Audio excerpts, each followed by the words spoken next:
It ain't canon at all. It's debatable. Oh, It's debatable.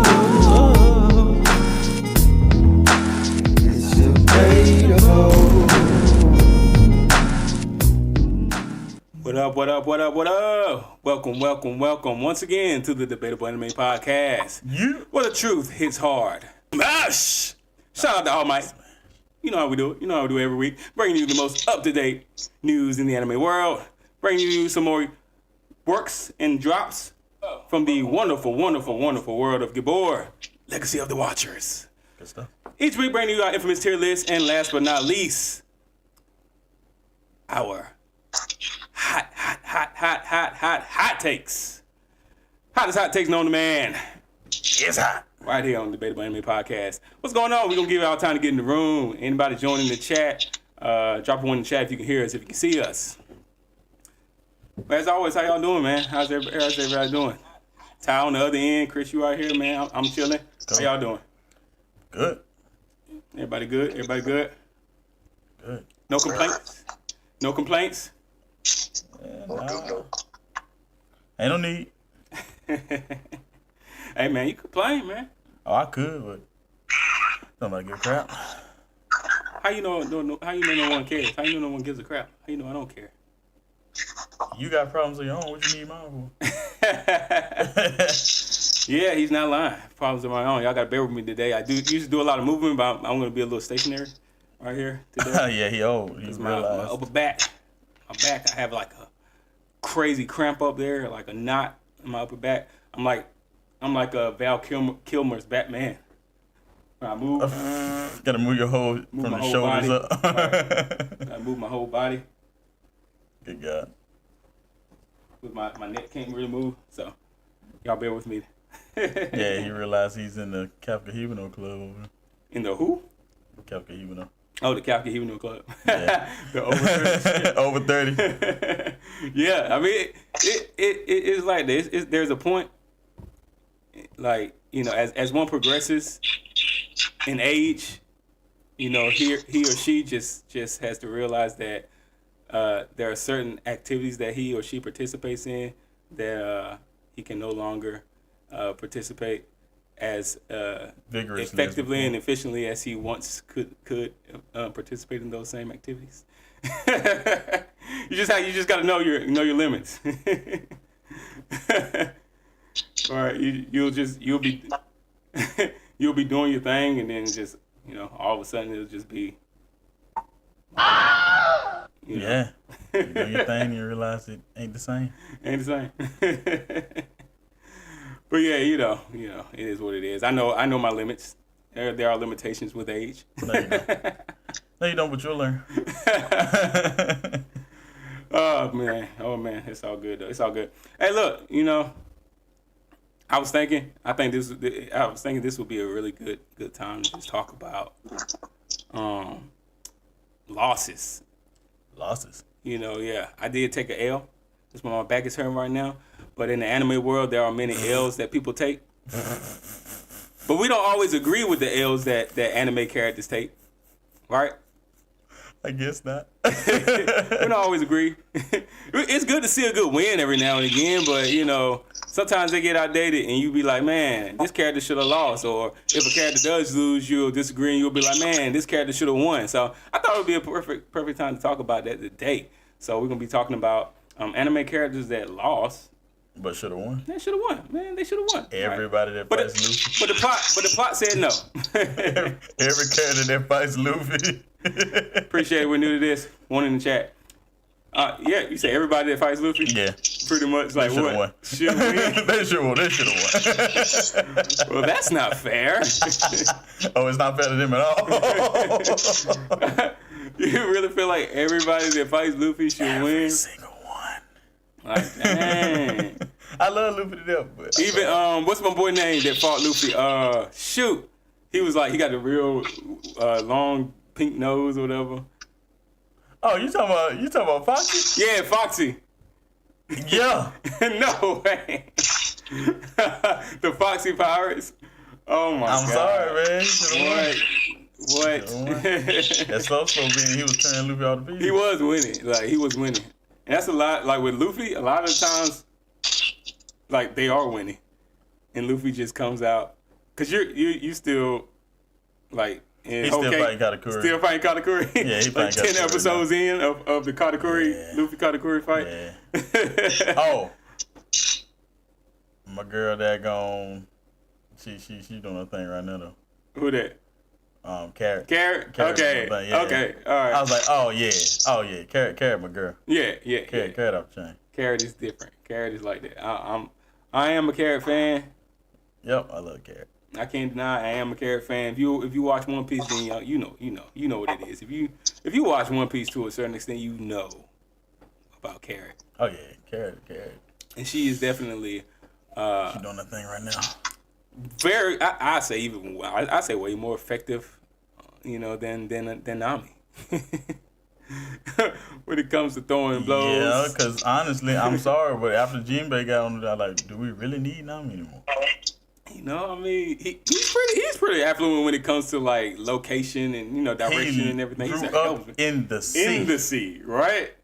So it's like, yeah, I mean, she's kind When of. he steered that ship into the green room, I was like, yeah, you don't need Nami no more. I mean, I'm just saying. I'm I'm just saying. Do we really need Nami? I mean, that could be a hot debate too. But I mean, like, at a certain point, I guess she's just there for what I can't Blah, assume. boom, Castifications, yeah. Right. I mean, like, yeah.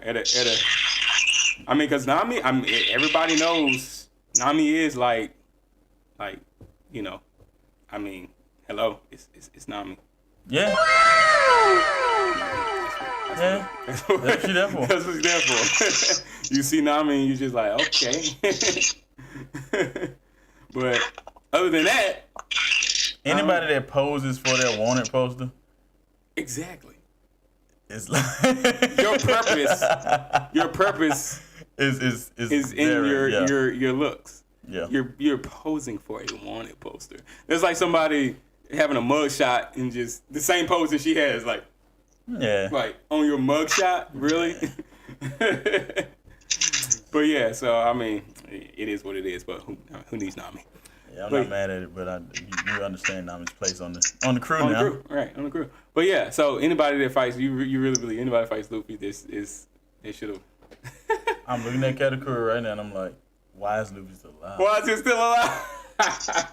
Now that is fair. I'm just saying. That is fair. Every fight he has at the level he's at. Well, I can't say every fight, but every major fight. Yeah. I mean, the Coliseum, of course. Coliseum. Touch him in the Coliseum. Yeah, he was just straight running through everybody. Yeah, he was running through everybody. But when he got to daggone Doflamingo, Dofi was supposed to kill Luffy. Dofi was supposed to dispose of Luffy. Luffy pulled out Gear 4 and he was beating up on him for a while, and then he was like, yeah, I'm tired of this. Awakening, and it was like, dang. Right. Luffy should be dead again. And he would have been if it weren't for Sabo. Hold up, what did Sabo do? The announcer guy had picked up Luffy, because Luffy needed 10 minutes. Oh, after Gear 4? After Gear 4. Yeah. And he was running with him, and Burgess was about to disintegrate Luffy. And then Sabo came in and beat the brakes off of that daggone Burgess. See?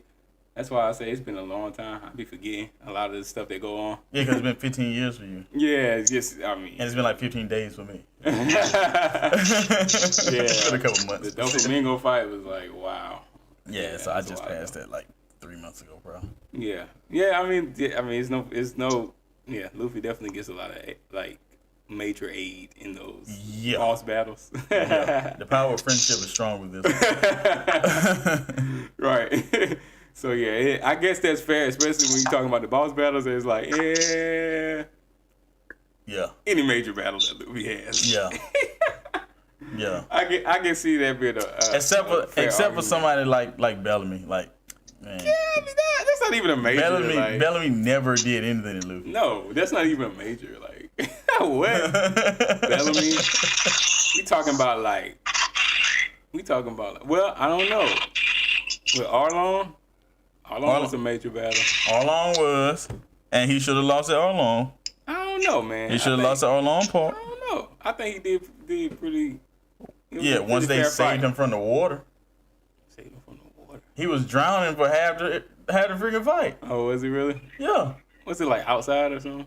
It was outside. He fell in the pool. Yeah. And got his legs caught in some concrete and like sunk down to the bottom. Okay, I do. Yeah, that was like. And then they had Sanji went down and grabbed his neck and pulled his head up above the water. Yeah. Right. Okay. Yeah. So yeah, I guess he should have lost that one too. Yeah. Once they freed his feet from the concrete, I mean. Yeah, he was a wrap. Yeah. But the actual fight is like, it was pretty. It was pretty simple. Even. Yeah, it wasn't too bad. He didn't have too much of a problem with it. Yeah, it wasn't like, yo, Luffy should be done. Right? Yeah, nah. So, instead of everyone, I say 90% of them. He should lose. He should lose. Okay, that's a fair. What about you, Ty? You got anybody that you could think of, like, where you feel like, they should have, and not just in straight up fights, but even like just in like plot or relationships or anything, like where they lost but they should have won, even if it's like a death or something where you feel like they died but they should have stayed alive, or any type of L. That right off the top of my head.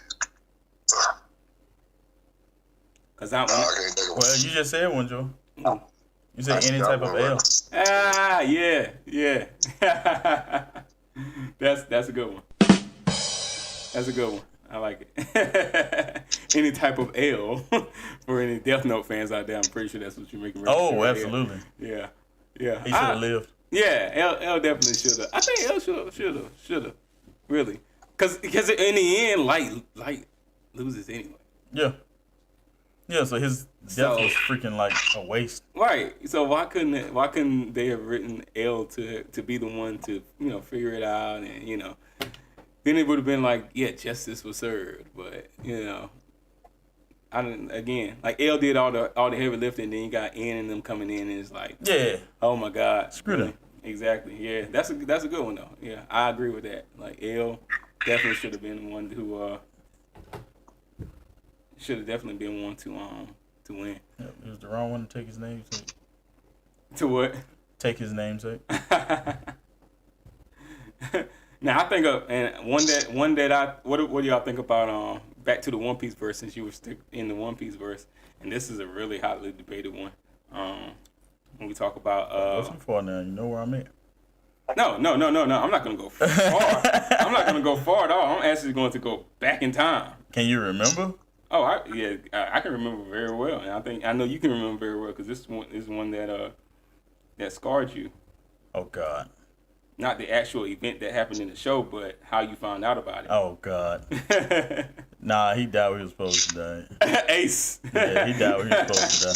That was his fault. He died. He died when he was supposed to die. So y'all didn't think that he should have survived? Or? I would have liked to see more of him, because he was like one of my favorite characters at that point. But it was didn't see enough of Ace. Nope. Not in that time. We didn't see enough. It was definitely hadn't seen enough. We saw him fight Blackbeard one time, and then he got captured, and that was it. And wasn't that like in a flashback or something? Or yeah, it wasn't like kinda. Yeah, you didn't see the whole fight. You saw like a piece of it. Like it was like, all right. Yeah, they didn't. I don't think they used him to his full potential. No. In my opinion, they didn't at all. So, and I can see why you say, okay, yeah, he lost, because he's a plot device. It was stupid. Like if he hadn't, as we always talk about, if he hadn't turned around and went back, like, he would have still been my dad. Yeah, he would still been alive. So it was a stupid way to end him. But like Whitebeard did all that, and Whitebeard died because he came to save you, and then you die after they save you. All right. And like you just said, he was a plot device. He was a plot device. Just to push Luffy, propel Luffy forward, that's all. Exactly. Because honestly, I don't know. And you keep Sabo. Don't get me wrong now, I love Sabo. I actually rock with Sabo. But you keep Sabo alive and you kill Ace? Yeah. Or arrogant. Say what? Sabo wasn't arrogant. True. Now, like I said, I take Ace died because of his own hubris. Got him killed. I give him that. I give you that 100%. And really, I don't even think if Sabo died, I think Luffy would have been definitely. He would have been devastated. Okay. He would have been devastated, but it wouldn't have been like it was. Right? No, because he already thought Sabo was dead anyway. Exactly. But to learn about it and then find it and then it actually happened, you see him die, it would have been like it would have been bad, but I don't think it would have been as bad as Ace. But he needed that, like you said, to propel him forward. Like the whole Rayleigh training him. I don't think none of that would have taken place. No, had Ace not bit the bullet as soon as he did. So no, it wouldn't. It definitely was necessary. It would have held him back for a longer time. Right. Because he would have been basically living in Ace's shadow. Yeah. And he could have potentially died early. Like Luffy could have potentially died early on. No, he couldn't. Had not for the plot, of course. But I'm just saying, if Ace hadn't died and he hadn't been trained by Rayleigh and learned hockey and all that, yeah, how could he progress? True. I mean, the pacifistas alone, was destroying him. He couldn't do nothing with the pacifistas. He couldn't do anything. Right. So I'm like, at all. Yeah. So how could he? But yeah, I just think that Joker was supposed to die all the way back there with Crocodile, dude. Crocodile killed Luffy. Did he? Did he stab him or something? He impaled him. Did he with the hook? Yeah. Okay, yeah, he did that. I'll tell you, I'll be forgetting. And dried that joke out. Oh yeah. Luffy died. Crocodile killed Luffy, yo. Wait. And Plot brought him back. So really though, how did he? I can't remember how he came back, but so it's you can't. It's a lot, dude. It's a lot. Yeah. It's a lot. I crammed a lot into a few months. Yeah, you did. You did. Yeah, I don't see how you remember anything. But I know he nigga died. That nigga look like a saltine cracker. Yeah, that's another one. That's another one. He definitely he shouldn't have. He got what he did. Yeah, he should have Crocodile should have won. There was no way in the world he was supposed to come back, but yeah, I do remember that. Plot brought him back. Yeah, like I said, Luffy Plot said no, man. Nah, Crocodile, you can't win. Can't have it though. We need Luffy to get to where we need him to get. Ace, you can't stay alive for you in Luffy's way. Right. Now you gotta die. Right. Gold D. Rogers' son, get out of here. The only reason they kept Sabo there because they gave him amnesia. If they hadn't given him amnesia, then he would have died too. Yeah, and then it's because Luffy is progressing, and where you are now, you already know Sabo, who he worked with and everything. He's the second in command. Right. Freaking revolutionary. So he's under Dragon. Yeah, exactly. So it's Luffy we need Luffy to progress. So Dragon doesn't have a son. And Dragon needs a son. But so let's give him Sabo. Let's give him Sabo. Yeah, Sabo's Dragon's real son. Right, exactly. So it's man. Oh snap! All for the plot, man. It's all for the plot. And let's keep the flame fruit in the family. So let Sabo eat it. Right. Because he doesn't have a devil fruit. He doesn't have a devil fruit. And he's gonna be working with the revolution, he needs something, Yep. So let's. Even though his hockey's freaking crazy. Oh yeah. He is master hockey. And now he has flame fruit. And he's flame fruit. So. And can never swim again. Yeah, exactly. One Piece World. Anybody else you think of? I just had to throw that one out there. That one's one of the major ones for me. Ace. Who? Whitebeard should have died. Whitebeard should not have died. I agree with it. I agree with that. Yeah. I agree with that. We got a lot for the One Piece verse tonight. Whitebeard shouldn't have died. Nope. Yeah, Whitebeard. Whitebeard definitely should have won. That was Who? Itachi. Yeah. I think that was another plot. A plot device. Definitely. For freaking. He could have had a redemption arc and they killed Sasuke instead. It would have been better. But instead he was used to further Sasuke's development. Versus the other way around. It should have been the other way around. He was brokenhearted for killing his little brother, but then he avenged his whole clan. Then it's still a better story than Sasuke. That could have. Because all he did was lose fights the entire show. Yeah, and lose his own. but then again, I think it probably would have been a better deal that way because of course Sasuke's development, no matter how great his development, quote unquote great his development was, even after that, it still only served Naruto's plot.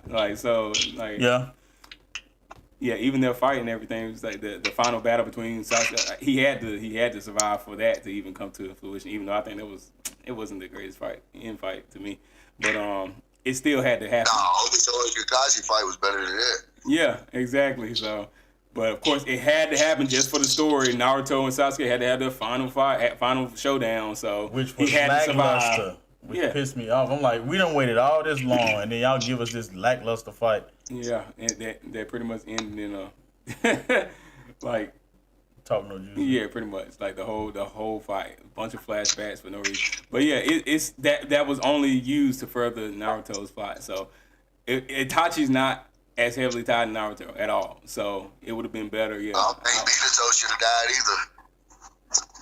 And that could have been interesting. Oh, it was too thorny of a death. Like all he did was catch a claw. Yes, yeah. It to me it's on edgy level. It's edgy one of level. the two stupidest deaths in all of Naruto. Exactly. I'm like y'all supposed to be some of the baddest ninjas out here. Y'all are really proving yourselves to be on a whole nother level with y'all skill, and then y'all die from like a simple scratch impaling. Because they were sacrificing themselves for their kid, but Neji had the dumbest death of all. Oh yeah, I guess it's supposed to be like a sacrificial one, but it really wasn't like. Well, it really wasn't as I mean, he got that many palms and everything. You saw that. Yeah. I think one of the saddest L's in Jag on Naruto though is Rock Lee. Oh. Like, what? One of the saddest L's in there gone. Yeah. He took the most L's for no reason. Rock Lee. Like, why in the world y'all do him like this? Yeah. He still ain't lose as many times as Sasuke though. Because he didn't have as many fights. Because he didn't have as many fights. They broke him down. After Gaara, they nerfed Rock Lee to the point it's like, we don't even need you no more. You just here as a set piece. So bad. So bad. Oh my God. They did that dude so dirty, man. I'm like, that's messed up. That's a good point. Like and they just kept him around. At least with Neji, they like, okay, you did get out of the way. But Rock Lee had to sit there and suffer knowing, like, I'll never do anything great again. They gave that joke on Piccolo and was like, yeah. Nah, Piccolo got more screen time than that. True. Yeah, another one took an L and he was like, yeah, screw you. We don't care about you no more. What, Piccolo? Yeah. Yeah, that's true. Yeah, Piccolo. No, Chaozu. Chaozu got destroyed, and they was like, forget that little nigga. You don't care about him no more. He had the funniest death in all of anime history. But should he have one though? Like, can we say could we even say that Chaozu should have? No, he shouldn't have been fighting. He should have been fighting. He shouldn't have been fighting in the first place. Why you got him out there fighting the Saiyans anyway? That is. They come to destroy the Earth. Why you got Chaozu out there fighting? He should have been at home. That nigga should have been at home. Somewhere miming somewhere. You said somewhere miming? Yeah. Making some money. Oh, that's dirty. Not somewhere miming. Yeah. Somewhere miming, making a little bit of money for when Tien come back. Even though he won't coming back, but still. He might have been able to fight a little bit better because he got flustered after Chaozu blew himself up for no reason. Yeah, he did kind of. Then Tien lost his mind and just started doing stuff. Got his arm. He didn't even get his arm cut off. He got his arm knocked off. Like, how you have your arm knocked off? Ooh. He went in for a punch, and daggone Nappa said, He ain't had that to do with Chaozu. It's just because he sucked. He didn't use his third eye properly. He couldn't even do his tri beam no more, man. He lost his right arm, got it knocked off, and then just. Ooh. Dang, bro. Them Z fighters had it hard, bro. Like, dude. Them Z fighters had it rough. Like, wow, guy. But yeah, I don't think Chaozu should Chaozu shouldn't have been fighting at all. Yeah, I guess it's fair to say. Chaozu stood no chance whatsoever. I don't know like why he was out there. The plot didn't even. He wasn't even a plot device. Like The plot never needed none of them. As quickly as they died, Nappa went through them in the first 5 minutes of him being on Earth. Like, that's crazy. That's crazy. Yeah. Nappa got on Earth 5 minutes later. All the Z fighters was dead. Fights usually last like 5-6 episodes. Right. One episode, Nappa killed 3 of them. In one episode. In Dragon Ball. Like, Slaughterhouse. Say what? They just show you how trash they was. yeah. Yeah. They did nothing. All that training they did was for nothing. And Vegeta didn't even, he just sat there and laughed the whole time. He didn't even get into the fight. He just sat there and laughed the whole time. Because he didn't have to do nothing. Didn't have to do nothing. Nappa went, took a break, blew up a daggone naval fleet, and then came back. That's sad. Yeah. Definitely. Watching Dragon Ball Z with my son is like, I forgot how trash they were. I really have forgot how trash they were. Like Yamcha Tien and Chaozu. Yamcha Tien and Chaozu were straight garbage. And then Piccolo died trying to daggone save freaking Gohan. Gohan, yeah. Yeah. Cause Nappa was finna melt him too. Yeah. Raditz. All them on the scene there. It would probably be very nostalgic for me to go back and watch Dragon Ball Z. But I'm loving it. I ain't even gonna lie. Just to see how trash they are. I mean, cause you got your son, you watching him with him like it's his first time, so you get to kind of like relive, have the nostalgia, and it's also the purpose of like, yo, my son's watching this for the first time. I'm getting him like into the culture. He's tripping off Vegeta because Vegeta think he a Super Saiyan. So he thought Goku was a Super Saiyan first. He was like, if Goku was Super Saiyan, I'm obviously a Super Saiyan. So he run around telling all the daggone Ginyu Force he a Super Saiyan. Yeah. It's crazy knowing what a Super Saiyan actually is. Yeah. It's crazy. And none of us knew back then, so it was right. Oh, he's a Super Saiyan. Like, what is he talking about? Like, what is it? Really? We didn't know what a Super Saiyan was. Right. I was like, and neither did Vegeta. He must be bad, and neither did Vegeta. Just think he's a legendary Super Saiyan. It did give him a boost, like he really. It did. Oh, he was going through. He was beating the brakes off Ginyu. Right, because he just thought. I mean, it was a myth. He believed in himself. That was the power of believing in yourself, apparently, because it did give him a little power boost, though. It gave him a mini power boost. He destroyed Jace, like he disintegrated that move. Yeah, right. I am a Super Saiyan. Oh snap! Yeah. No match for a legendary Super Saiyan. Like, okay, all right, okay. Yeah, they shouldn't have died. He ain't had to do that. Vegeta killed a lot of people that didn't have to die. It didn't have to die. All right, we got a poll up. Who was robbed the worst? We got Rock Lee, Erwin, Gohan, or Rengoku. Rock Lee. Hey, you didn't think twice about that. Rock Lee. Rock Lee. Rock Lee. Rengoku is one too that got robbed because they just didn't have a chance. He got whooped because he was outclassed. Like he didn't have a chance for the beginning. He didn't. He was bad at Chaozu, really. Yeah, they didn't. I don't know. I don't think they should have even the way because with the Mugen Train, they pretty much hyped him up to be like one of the strongest hero. And then within the same 30 minutes, he's gone. He was Are gone, you serious? Dude. Like, come on. I wanted to see so much more from him. Yeah, everybody did. I think everybody did. Fire, come on now. Fire, one of the most beloved elements. Yep. And we got a Hashira being able to wield this element, and then we just do away with him. Gone. And replace him with the sun, with Tanjiro. Pretty much. Basically. I'm like, it's not the same. It ain't the same. Ain't the same. But yeah, he did. He definitely. He got robbed. Again, another, like you said, for the plot. But not. I don't think because like you said, he was definitely outclassed. Like so, 100%. He was. Yeah, he was supposed to lose that fight. Oh yeah, he was supposed to lose that fight, but.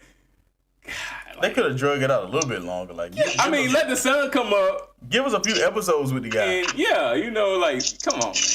And then, like, August had to leave or something. And maybe he's just, like, he has a major wound or something, but he still gets healed and gets to gets a fight revenge another fight. day, yeah, Gets to fight another day. He gets to face Akaza again later on. He still loses. Okay, fine. Cool. But at least you get something from him. But we get some more from him, right? But that was like, dude. nothing. We ain't get nothing. We ain't getting nothing. Like, after that one fight, like, nothing. That Joker said, set your heart ablaze, then his heart stopped. His heart stopped beating indefinitely. Like, yeah, that was one. Like, Rengoku definitely was one for real. Erwin, what you think about Erwin? Like, Erwin. Talking about Stone Mountain. Erwin. So I call that Joker Captain Stonewall Jackson. Yeah, he got down there too. And it's like he got traded out for a weaker leader. Yeah. Yeah, he got done there. He got robbed. But I mean, he knew it though. That's the thing though. He knew what it was coming. Yeah, so his was definitely more valuable. Now you can say his troops got robbed. They did because they were following him. They was following him into the death. To the death. They knew it was a suicide mission. He knew it was. They didn't know it. I don't think they knew it. I think some of them knew, but they knew once them rock stars flying. They was like, that's it. Right. Because that was. And he still boosted them up to be like, we gonna do it. We gonna do it. We gonna do it. I thought they were gonna do it. You thought they were about to take down the beast thing? I thought they were gonna do something. Stab him one time and something. I thought they were gonna get something. Like I feel I'm like they gonna die, but they gonna get something out of this. At least we can at least like wound his ankle or something. We can at least go over there and stab him shank him in his Achilles tendon or something. They had the music playing there. I'm like, yo, they finna do. And then that rock came through. Just destroyed it. Got some feedback going on. Yeah. But yeah, that was one. I think he still had the most value on these lists though. But I don't know. Rengoku was bad. Rock Lee. I still think Rock Lee, like you said, was like the worst. Oh, we lost Ty. Oh, well, go. You in there, Ty? You still in there? I don't think so. All right, go. Go. Ty has left the building, people. He'll probably chime back in. Yeah. But yeah, I think Rock Lee, like you said, is one of the worst. That was a good call. Like Rock Lee had one of the worst L's because he was like my favorite character. Again. My favorite character in the show, in Naruto, it was, like I said, between him and Neji, but of course they both got bit the bullet. I always talk about how that's why Naruto is one of my least favorite when it comes to big three topics, ninja-based anime. Don't hate it, but I mean, you took two of my favorite characters in the show. And wiped them out? Wiped them out. Rock Lee's still alive, but is he really though? Yeah. Literally, it's debatable. I mean, boosting him up, and it's like he's the most relatable or comparable to the human, the human like physique and the human what we can attain and achieve as humans. Taijutsu. I mean, this is just the most train. literal. Yeah, just train, hard work, like. We talking real, like, no, this is no, I was born with this special ability and now it just peaked and it was awakened. It ain't none of that. It's none of that. It's just like I really just literally physically trained my hardest to get like I am. And yeah. I mean, who can like nobody hated that. Of course, one of the most beloved scenes in Naruto to date is still the weight drop scene. Oh yeah. Everybody went crazy after that. I mean, everybody went crazy. Like, whether you love or hate Rock Lee, everybody agrees that that's the toughest moment. All I saw was Piccolo. Yeah. I was like, yes. Right.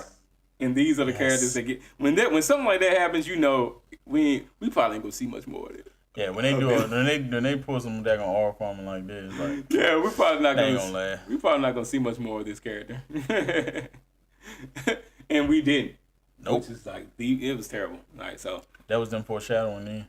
Pretty much. Yeah, pretty much. And I hated it. So I think that was a good point. That was like one of the biggest L's, I think, to me in Naruto. Is Rock Lee. But on the list too, Gohan. I think Teen Gohan got nerfed like a mug. Teen Gohan was like mug. Cell. Yeah. the way he did Cell was ridiculous. He started off getting destroyed, and then when that Joker nobody else who tapped into it, it was like, yo. Yeah, it was a done deal. Cell couldn't do nothing with him. Literally the strongest being in Dragon Ball Z at that time, and Crickets after that, pretty much. Up until like 20 years or so later, now we want to go like Super Gohan or something like that. I mean, Beast Gohan, yeah, like come on, it's too late. Yeah, it's too late. After he pulled a great Cell man out there, it's like, yeah, we'll never forget. It's similar. That them doing that is the equivalent of them coming back years later when they do like 20th anniversary of Naruto or something. They're trying to give Rock Lee this superpower. Yeah, like we don't. Y'all too late, man. Yeah, too late. Y'all too late. Y'all are way too late. Nobody cares. It's like what they did with Vegeta. It's like we're gonna give him Super Saiyan 3. Nobody care no more. In Daima. Nobody care no more. We're gonna turn him into a kid and then we're gonna give him Super Saiyan 3. Like nobody cares. Like, no, it's too late. Right, like, really. We don't want Super Saiyan 3 Vegeta now. Yeah. Yeah. It was one What's of the point? It was like it created a like crazy buzz on the internet, but not even for the best reasons. A lot of it was because it's too late. Yeah, it was a lot of. It was more like, come on, like why? I love Vegeta. Not like this. It was a whole lot of that. And going back and watching Dragon Ball Z with my son, like I remember why I love Vegeta so much. But now it's like, why would you? You didn't give it to him then. Why now? Why now? All why of a now? I don't even acknowledge it. I mean, it's there. It is canon. Canon fodder. I don't know. Dang. It is canon though. Whatever. But gotta give it to him. It is what it is. I just think Gohan I think they did him a great disservice. Oh, they did. Yeah, he took a huge L after Cell. Like, really. As his character being beefed up to be one of like the greatest, strongest beings in the universe, to take a L like that, I'm like, yeah, we definitely had to put him on the list. Oh yeah. For sure. Cause knowing what a Super Saiyan is and how hard it is to go there, like. Yeah. And then seeing him go there as a kid. Right. Like, yo. Exactly. This is crazy. Yeah, man, as Trunks. a kid. Yeah. But Trunks didn't get nerfed like that. Right. Because they didn't put him on a pedestal like that either. Exactly. Yeah, he wasn't put on a pedestal. And the way they introduced him is a lot different than how Gohan was introduced. Like, we grew up with Gohan. Yeah. Like, Dragon Ball Z. Yeah. We were growing up with Gohan. Oh, yeah. Kid Gohan, the teen Gohan. We already had many adventures with him. And Trunks, our first intro to Trunks is like an adult. Coming to tell them like, yo, don't F this up. Yeah, it was like it was different. It wasn't like a power up leveling up from weak to strong. He came in strong. He came in strong because it's like Frieza and he just dismantled Frieza in seconds. Like, hold up, we just witnessed Frieza destroying like everybody, and then this dude come in and just like chop him up like sushi. So we come in seeing Trunks in a whole different light. Oh yeah. We saw Gohan, so it's a completely different.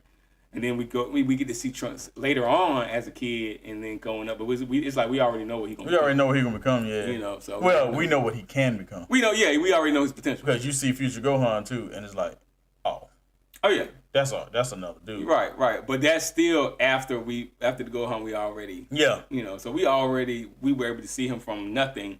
You know, started from the bottom. Now with his type, viewpoint. So we already, it was a different view on Gohan than a Trunks for real. So here I'm having thunderstorms sound like gunfire out here. Good guy. Dang. So I guess you ain't getting back on. Yeah. I guess. Yeah, I couldn't really hear no. I ain't hear no thunder. Nah. I didn't hear any thunder tie on our end, but yeah, I guess you can call back in if you're trying to get back on. But anyway, we'll just continue on right now. Gonna leave this poll up. Anybody that's joining the chat, y'all just go ahead, chime into this poll. Who was robbed the worst? Rock Lee from Naruto, of course. Erwin, AOT, Gohan, more specifically Teen Gohan, Dragon Ball Z, and Rengoku from Demon Slayer. Who got robbed the worst, right? Who took the greatest L? All right, so while we leaving that poll up, we're going to get into some anime news. If y'all ready to get into that. I guess, Ty, if you joining back in, I guess you can just call in. Oh, yeah. Let's get into some anime news, people.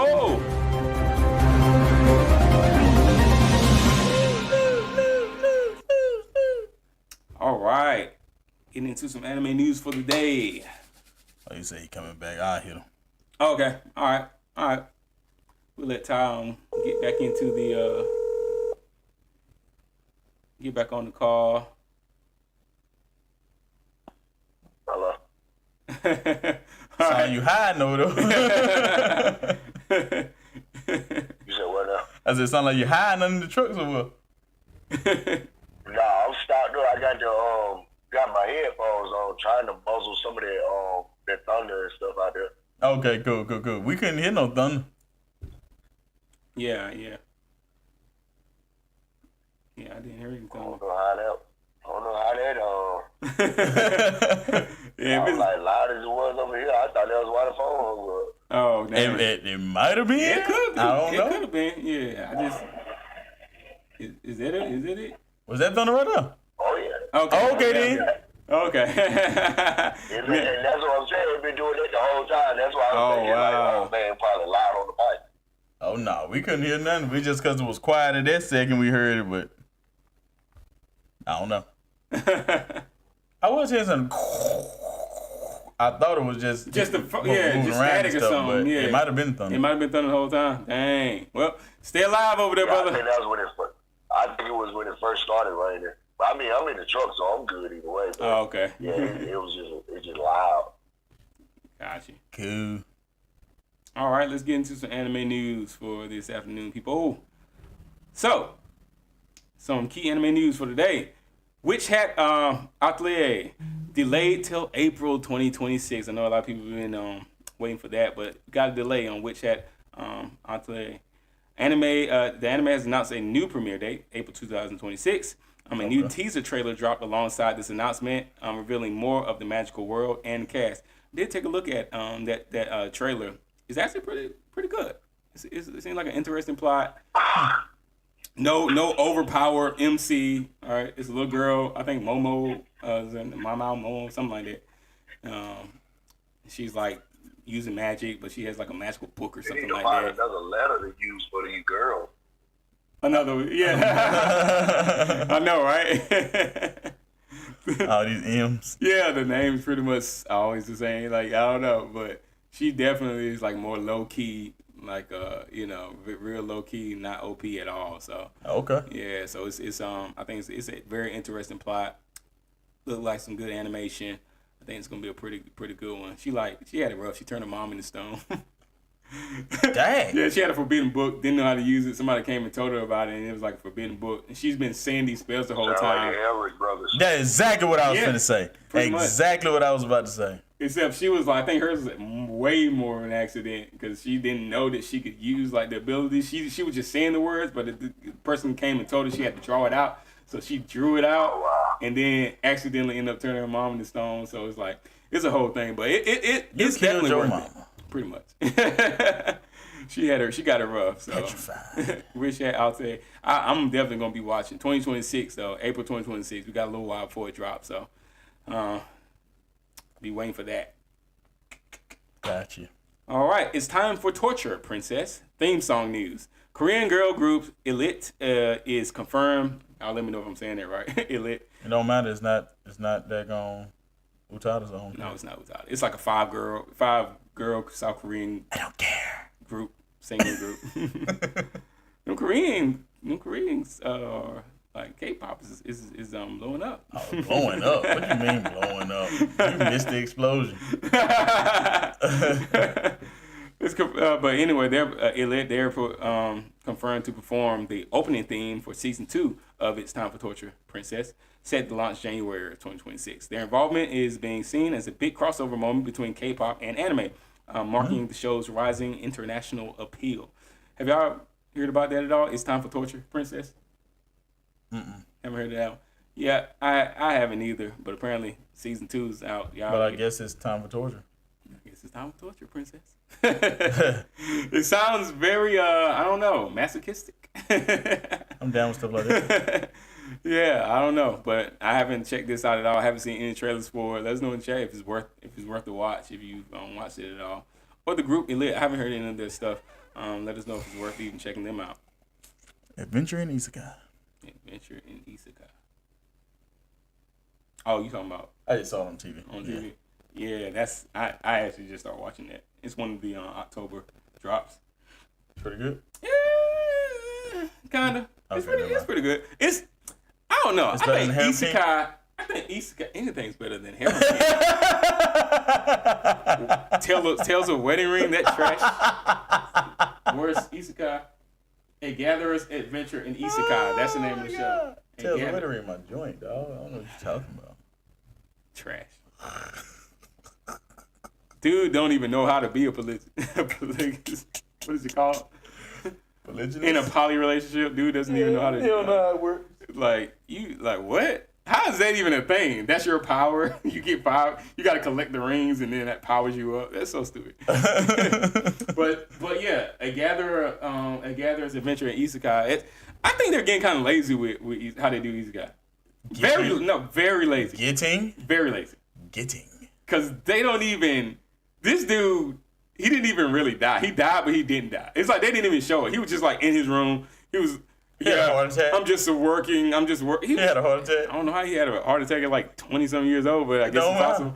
But yeah, he's just like walking like, yeah, I'm just going to a job, and now I'm just gonna go home and watch my TV. And then he just was thinking about how he wanted to have like adventure in his life, and then all of a sudden you're in the like starter level of every Isekai where you're meeting the god or whatever it is that's gonna send you to the next world. And he's like, yeah, you died. And he's like, oh my god, I'm like, he didn't even. What happened? Usually they get hit by a car, they get stabbed, they try to save somebody. I don't know. Sleep. They didn't. They could have at least showed us how he died. Peaceful death. That's what I said. And you mad about it because he didn't get mutilated by a daggone passing truck or something. That's part of the. No.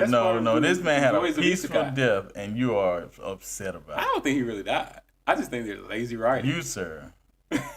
How is that demented? How is that even peaceful? Demented. How aneurysm? That does not sound peaceful. He felt nothing. He was asleep and he felt nothing, and he realized when he opened his eyes. I'm pretty sure he was in front of whoever gonna send him to another world. I'm pretty sure a plane or something crashed into the building and blew up, but they just not letting us know yet. They probably gonna let us know at the end of the season. I hope so, because if not, I'm just gonna count it off as lazy writing, because they didn't tell us how he died. So, but no, the show's not bad. It's not bad. It's pretty interesting. It's like, I just think that joke said the show's not bad, and after he just critiqued how this man died because he didn't die gruesomely enough. What kind of crap is this? Isekai.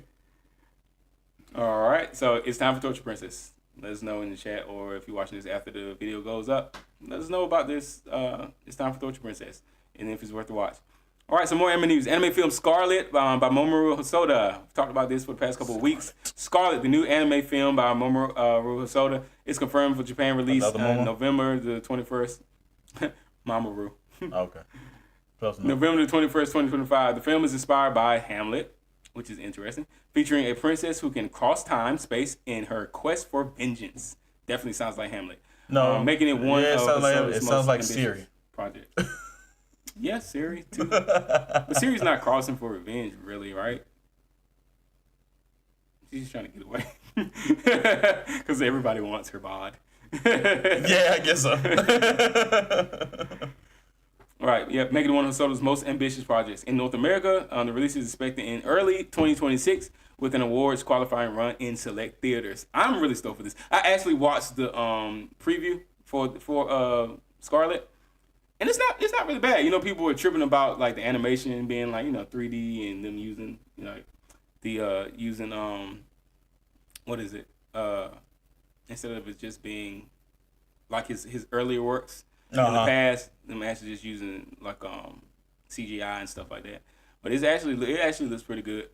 So I'm not worried at all. You can tell the story's gonna be great. When they say Hamlet, I can definitely see some of those themes within the preview. Just from watching the previews I've seen of Scarlet. So I'm stoked for it. It doesn't look too bad though.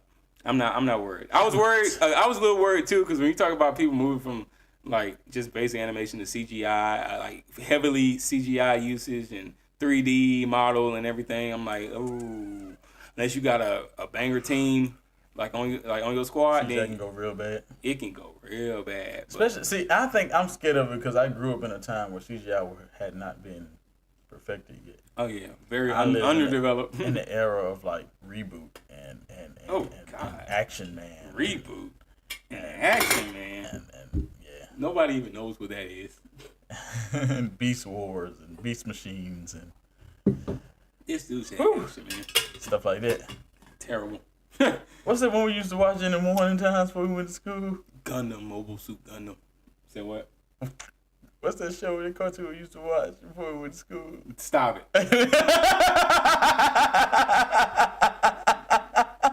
Stop it. I know exactly where you're finna go. What I'm talking about? It was live action. Yeah. And they went into the game. Yeah. And then the game came into the real world. And they had that big thing. Trying to eat candy corn and stuff. It's time to take a stand. It's time to do what's right. No matter how scared you are, you've got to stand and fight. You don't have to play this game all alone, cuz. Oh my God. Oh. A hero. There's a hero in us all. There's a hero in us all. God, man, Ace Lightning. Ace Lightning, that's what it was. Ace freaking Lightning. That joke was trash. Trash. But we remember the theme song. Trash. Why did you do that? Now, Ace Lightning, dog. Why did you go and do that? Why did you remind me of that? Because we were talking about trash CGI. You just went and hit a vein. you went and hit a vein of nostalgia in me and pulled that crap. But you knew what I was talking about before I even said it, man. Because you said we used to watch it before we went to school. There's only one that we're talking about terrible CGI. There's only one that sits atop of terrible CGI when you're talking about Ace Lightning. How many of y'all old enough to remember that? Yeah, if anybody has come into the chat and you know about Ace Lightning, if you watching this video and you know about Ace Lightning, say some things about you. Hey, you don't even gotta respond. You don't even have to say anything. We all know. We all know. And if that didn't remind you, then you don't know. If you don't remember that intro, it was the whole theme song, though. That theme song. If you don't remember that theme song, then you don't know about Ace Lightning. And it's for the best that you don't know about Ace Lightning. Terrible. That's a part of your childhood, man. You gotta remember. If you know about Ace Lightning, then you know. I'm letting you know this. What I've seen from Hosoda's work with Scarlet. It's not that bad. It's nowhere near as bad as that. So we're good. All right. It's gonna be great. Okay. Yeah. The Hamlet. Like if you like Shakespeare, I guess that's another talking point as well. If you're a Shakespeare fan. It's been so long since I read Hamlet. Jesus Christ. To be or not to be. Yeah. It's giving off those things like for real, like revenge and all that. It's definitely tied. It was making me when I was watching it. I was thinking Mulan. The entire time I was watching it. Huh. It was giving Mulan vibes, like heavy Mulan vibes. So if you like Mulan, if you're a Disney fan, you like, Mulan as a Disney film, then Mulan was definitely my favorite. It wasn't mine either, but it's you got a female protagonist. It wasn't my. But I'll Make a Man Out of You was a great song. Yeah, it was. Yeah, when you're talking about the Disney princesses, it's like it's different. Mulan is different. Would she still be considered a Disney princess? No. She wasn't really a princess. Nope. What did she become? A warrior's wife. A warrior's wife. So anyway, I guess she like defied all those odds and became a warrior. She became a man. Oh man, I get the same feeling with this chick because she's doing some things. So I don't know, it's good. I would check out, and I would recommend y'all to check out the Scarlet. They did a release for the previews and stuff. I would definitely check that out. It's worth it. It's definitely worth it just to see. So you won't be thinking like this is gonna be trash. Like Hosoda has never done anything that's heavily CGI or 3D. Okay. It's fine. Just to make sure you like, can calm your nerves. You definitely should watch it. Just go type in Scarlet in the YouTube search bar, and it's gonna pop up, and you're gonna be able to see some of the work that's being done ahead of time. Gotcha. All right. More anime news. Dust Beyond the End of the World. Original series update. The original sci-fi anime Dust Beyond the End of the World by PA Works continues to air. It's a story about a man waking from cryogenic sleep 200 years later, and is gaining traction as a standout of the fall 2025 anime slate. Nice. So it's a Fallout anime. Ugh. Nah, I watched the preview for this one as well, and I didn't get Fallout. Yeah, I didn't get Fallout. It's more of like a love story or something. It's like this dude I don't know if it's his sister or like. He was in cryo for how long? 200 years. Sound like Fallout to me. But it's more like AI. Because the girl, his like stepsister or something, she's like, I don't know if that's the girl that he's like in love with or whatever. His sister. I was just reading some stuff about it, but anyway. I don't know if that's the actual case. But anyway, this chick, she's like, I don't know, she's real good with AI or something like that. She has this whole company, and then she's on this stage doing the presentation, and dude come up there to shoot her because he's like, no, AI is scary. He's going to kill her, but he protects her. He's going to kill the AI? No, he's going to kill the girl. Yeah. Who owns the gun. Yeah, he's going to kill. He was going to shoot the girl. Oh. And then, like, the dude, which I don't know if it's her brother or whatever, I guess love interest, whatever, the main character, he jumps in front of her, and he takes the bullets to the back, and I guess he's passing out, and then he wakes up. And he's like, why don't they ever tackle the one shooting? I guess he wasn't close enough. I don't think he was close enough. So he just shielded her. Oh, the dude didn't walk up on her and shoot her. No, he was far away.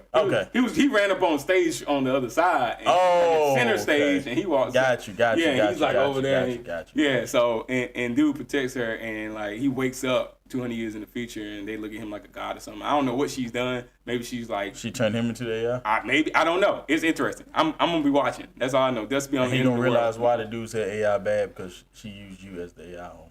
Hey, it's possible. Yeah. I haven't actually read the plot for the whole show. Elon science project. Science project. Potentially. Potentially. So yeah, Dust Beyond the End of the World. I'm gonna be watching. Cause I think they have I don't know. I think they may have like I don't know if anything's out yet concerning it, but I'm definitely going to be watching it once it's fully released. I'm going to be checking it out. Got some K-pop Demon Hunter news, of course, ongoing streaming news. K-pop Demon Hunter, the anime musical fantasy film from Sony Pictures Animation, remains in discussion due to its unique blend of K-pop and Demon Hunter lore.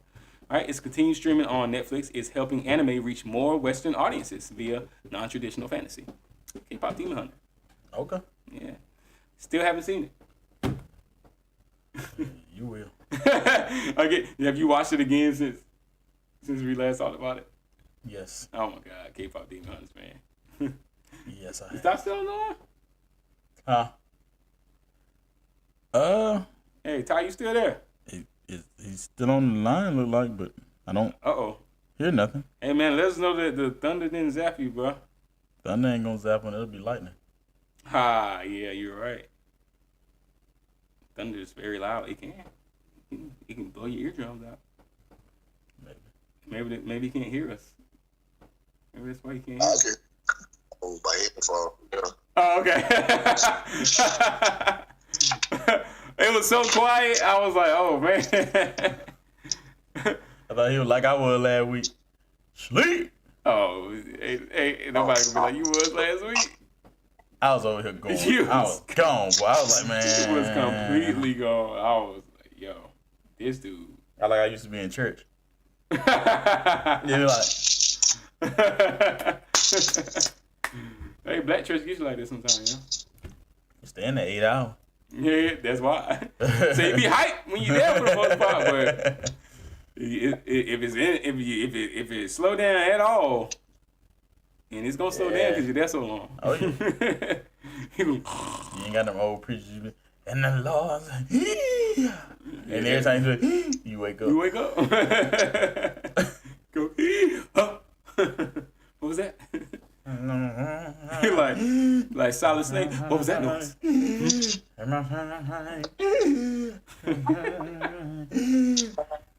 What was that noise? All right, we got some more anime news from Japan. Anime market hits record 25 billion. According to the report by Association of Japanese Animations, AJA, Japan's anime industry reached 25.3 billion in 2024, driven heavily by international sales. Good God, dude. Crazy. 25 billion buckaroos. And a lot of people are arguing, economic boom versus studio strain, right? They say even though the anime industry is hitting record revenues, the profitless boom and the profitless boom highlights a growing tension between demand and the animated labor force. So a lot of people are just concerned about this great demand, which of course you hitting 25 billion worldwide. That's a lot of demand for this product of anime, which means you got to have the workforce has to expand, and there has to be pay increases all across the board. People are concerned about that not happening, which of course we had a lot of that in the news. But then again, you start to talk about, it becomes subjective, like, hey, we're doing a lot of work. How much should we really be paid? Should it be, per project? Or I don't know exactly how they're getting paid. All the animators and voice actors, like, it's a lot of work that goes behind anime. We've talked about it before, like all the different moving parts. But as the revenue increases, of course the pay, obviously should increase for everybody that's working on these projects. But of course, the conversation has and should be had with with those who are, of course, in that space. We're just lovers of the art, so we don't have all the insight and details. But I think it is fair to have that conversation of hey, economic boom versus studio strain. Is it going to cause there to be a decrease in the animation? Is the animation quality gonna take a nosedive because of the strain that's been put on these workers? And we've had strikes. We've had strikes over the years too. True. For people being overworked, and they're just like, no, we're not going to stand for this. How do you increase the pay if the employees are choosing not to increase the pay? Like, how do you get them to make a move? Especially if you don't have unions or something like that to fight for you, then hey, we just go on strike. Oh yeah, we just ain't gonna work no more. We just not gonna work, And then when you come back and try to go back to work, hey, y'all gonna hang your job. Just saying. Good point, because we also have again we talked about it last week, AI.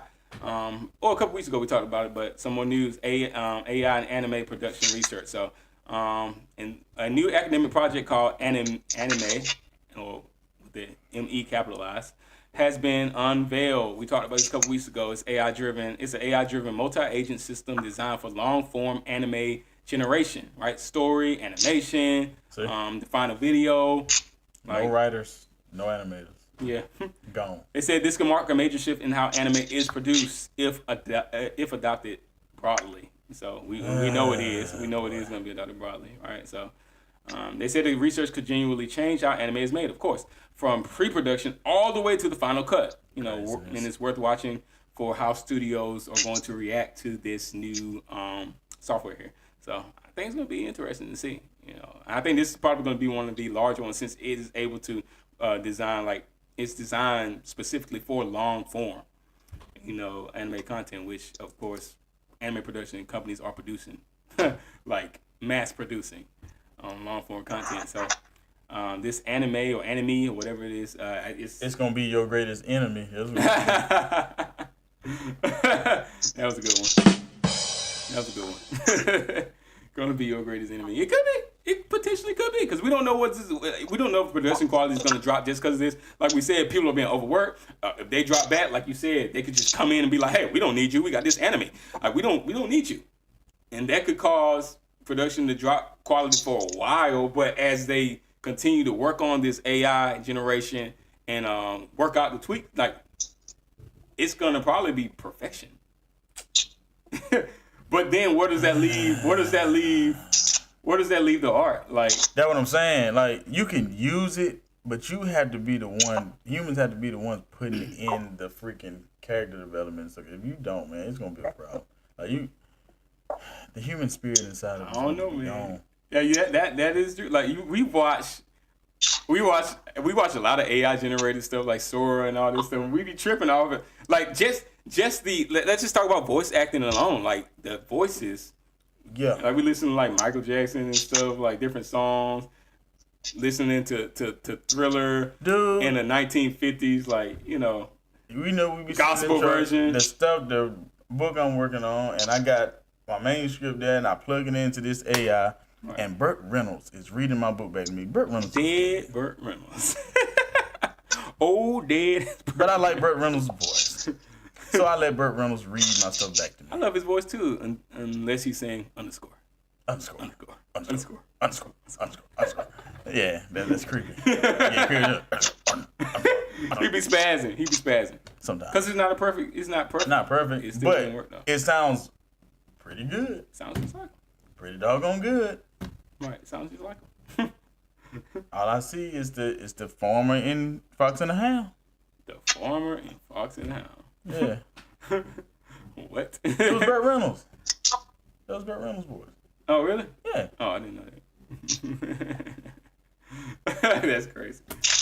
But yeah, it's something to look out for. It's something to look out for. And we know these animation companies are going to utilize it, if not already utilizing this software. So, you know, we've talked about it in the past. Toei Animation, 100% is going to be using new AI animated software. So, your One Pieces, your Dragon Ball Z content in the future will be heavily AI generated. So, I don't know.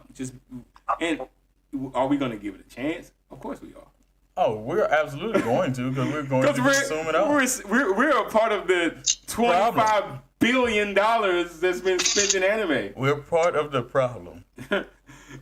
We're part of the group of people that's going to kill our own industry. And that's all they care about. They see this money coming in. Oh, yeah, that's all they care about. They're going to pump it out. And they know, hey, we have created, they're going to consume it, and they don't care how it's made. Exactly. And that's sad. It's horrible, it's sad. But I'm going to contribute to it. I'm going to be complaining about it after that. And you got to think about, too, like how this affects even cons, because cons bring a lot of money in. Yeah. All right, so if I'm going up here to see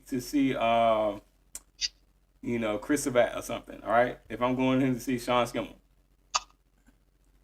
but they're not there because they're not getting paid to come because they're using their voice, but we didn't pay you because we have your voice in AI generated now, so we don't need you to come, so we're not going to pay you to come. You're going to go over and get your joint signed by Bot 62. Right, exactly. It's Bot 62, but it's a database. And no one's going to be going to them. No. That's going to kill that whole, and that's a huge draw to anime. Oh, heck yeah. The voice actors. So like, what's going to happen with that? Like they got the little sections where you go in and you sit in that little what you call it? With the little booth thing, whatever. Or? Not even the booth. Like when they go and they sit on the panels. On the panels, yeah. They have panels and stuff with them. I'm like, you ain't gonna have no panel with no freaking AI generated voice. Like, what kind of crap is this? Whose voice is it? It's somebody's voice. It's somebody's voice. I don't know. And maybe they will try to do something where they just use they probably can plug their voice into a chat thing, and they can still have the panels, and they can probably just use I don't know, a what do you call it, hologram or something, and just plug. They're paying the person though. That will what? I said that'll cost them more than actually getting the person out there. I don't know. I think it maybe the upfront cost, but you know, after you get it one time, I don't know. I don't know, cause you know they that's a huge part of the like these voice actors. That's like a huge part of their check of their yearly annual revenue going to cons. Yep, sign. So they making a lot of money doing that. But if you just take all that out, I don't know. Maybe they will save money. I don't know. So yeah, I guess that would be part of the conversation too. What costs more? I think it would probably cost them less in the long run, because once they have their voice, they have it. But then too, but there are no laws. Like you can use their voice and stuff, but it's gonna get to a point where they can sue them for using their voice. And you know, it's a well-known voice. Yeah, and that's why they're fighting so hard to get laws behind this stuff before it gets to that point. Yep. Yeah, because right now there are really no laws against. There are no laws to protect these voice actors and stuff. Right? They can just take their voice and use it. These AI companies, and there's nothing that they can do about it. That's why they're just like, hey, this is my voice. I didn't say this. It's not me. But they can't do it. There's no legal repercussions they can take behind it right now, as of now. So, and that's going to take a lot of us talking about it too to go in and be like, hey, we're for these voice actors.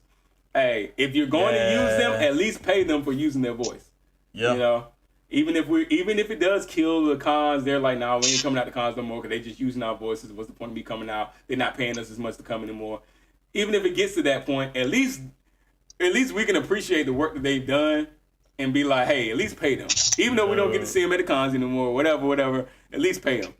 I'm sitting there, me and CJ was like, that's the same guy that because he looking at as the credits going on. He looking at me, he's seeing Chris Sabat's name on there. He's like, he sees his name on there like 15 times. Like, he played Guru and Jace. Yeah, I remember. Which tripped me out. Jace. I'm like, Jace got an Australian accent. Yeah.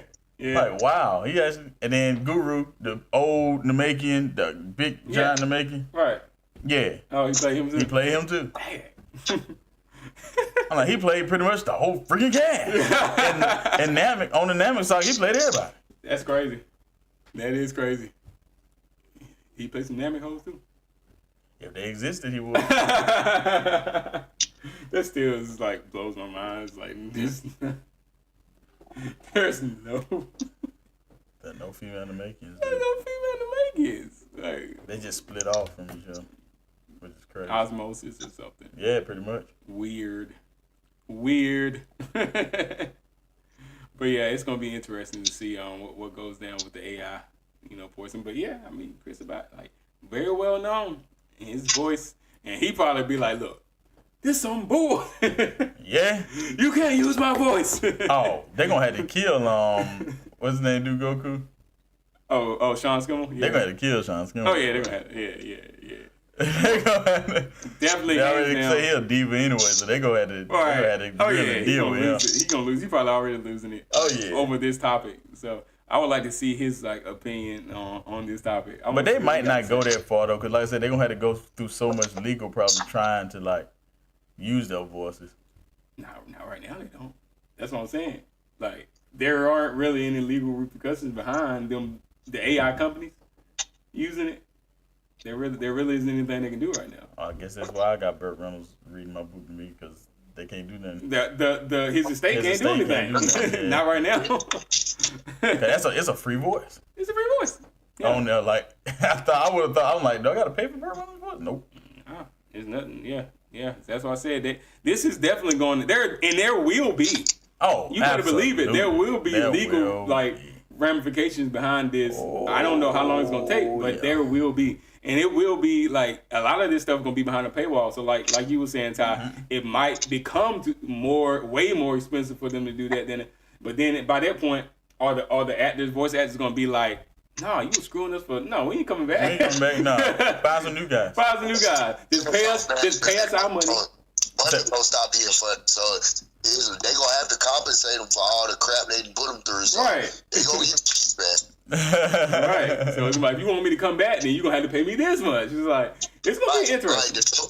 Change a whole lot. That's why I feel like it ain't worth the risk, because once the legal gets a hold of it, you gonna have to back pay all of these people, and you pretty much gonna be paying them whether they're helping or not. Right. I just think it's gonna be whoever got more money to put in the lawyer's pocket, because if they'll run it and be like, nah, they ain't got no right to their voices. they gave it to the company. The company owns the voice, so ain't nothing y'all can do. Yeah, lawyers will be fighting. That'll be hard to argue that a person who was born with the voice doesn't have control over the voice. It might be like, you know, they who was it? What is it? When you just change the BPMs or something in music or whatever. Yeah. You know. Yeah. It could probably be like that with people's voices too. They're like, no, it's not really their voices. Yep. That's exactly what I was thinking. They're gonna be fighting over like. With the BPMs, they're not controlling the words that I said. You still gonna have to pay for the words that you use because you still in the words. You changed the song, but if you still using my words, I'm still gonna get you. Like you gonna get hung some kind of way, but they skipping portions that they can eventually have to pay out. Right, and I guess that find the loophole, but it's like you gotta at some point that's gonna expire too. Yeah. Right. Yeah. If the voice actor is like doing a lot of, I guess if the voice actor is doing a whole lot of improv or something like that, because the script belongs to the company. So you know, but if they do a whole lot of improv, then they can really probably have a leg to stand on. It's like, no, that was the fact that this is even a conversation. All they do is live on their stuff. So you ain't really got no way to prove otherwise. It's like, nah, he's always like just added whatever felt right because it always pays off. So it's like they looking at it like, yeah, I mean, hasn't he always done this? Is it? I mean, you can kind of say it's like a 50-50 split with Chris Sabat on anything because he might be freestyling one portion, and then what you got in. Right. Yeah. And he's 1,000 people, so you got to pay him from every angle.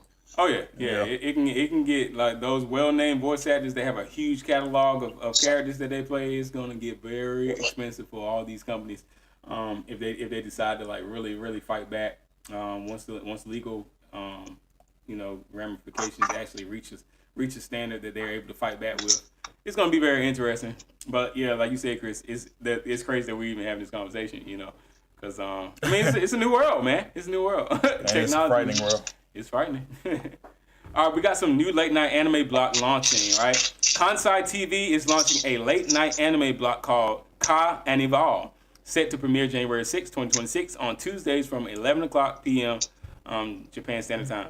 The name is a play on Carnival plus anime and 11 o'clock p.m., suggesting a fresh, lively slot for anime aimed at adult viewers or late night fans. So that's just like a Japanese version of Adult Swim or something that they have coming January 2026. So I guess it's going to be pretty interesting for any Japanese viewers out there.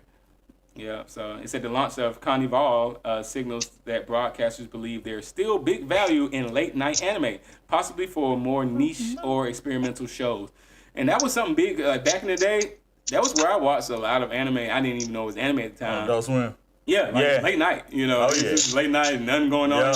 Not trying to go to bed.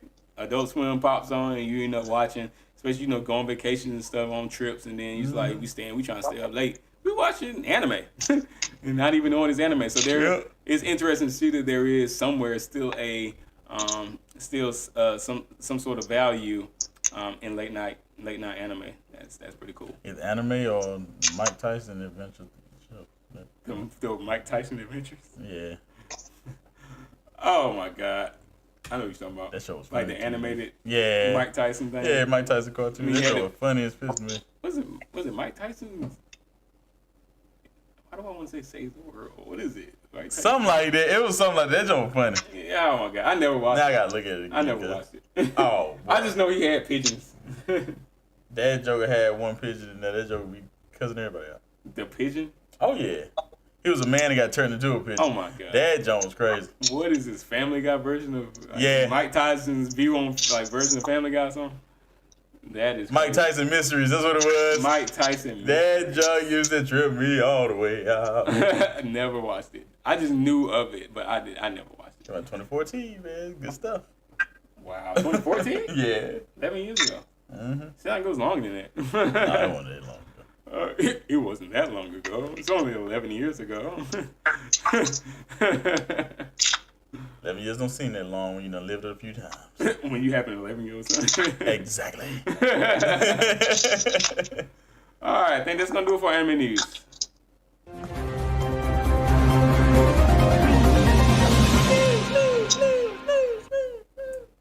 always, if you're in the chat, if you watch this after the video drops, let us know if you got some news that you would like to talk about. Just drop it in the chat or in the comment section, and let us know what anime news is recent and relevant to the world of anime. All right. So we got to get board drop. We do. We have a get board drop, y'all. We have a get board drop today. Let's do it. Wonderful World of a Gibor. Chris Hayes has been working on for a while now. And we moving into you working on this thing for like a year or something. Almost. You've been working on this thing for a bit. So, is there anything you would like to say concerning it right now? Or? If you like The Witcher, gore. If you like Witcher gore. Attack on Titan, gore. If you like the Bible, gore. This is your cup of tea. He is not lying. Gore. Gore. More and more gore. Really, really bloody. And tonight's drop, I think y'all are gonna love it if you like gore, if you like dark fantasy, because this is a not really a dark one, but a very gory.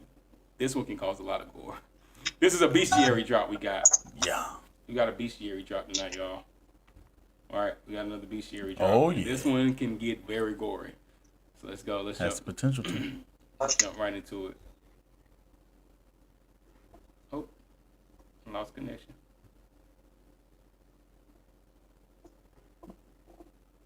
How'd that happen? No, not from the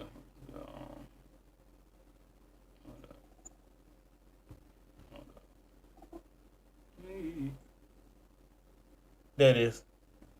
It's back.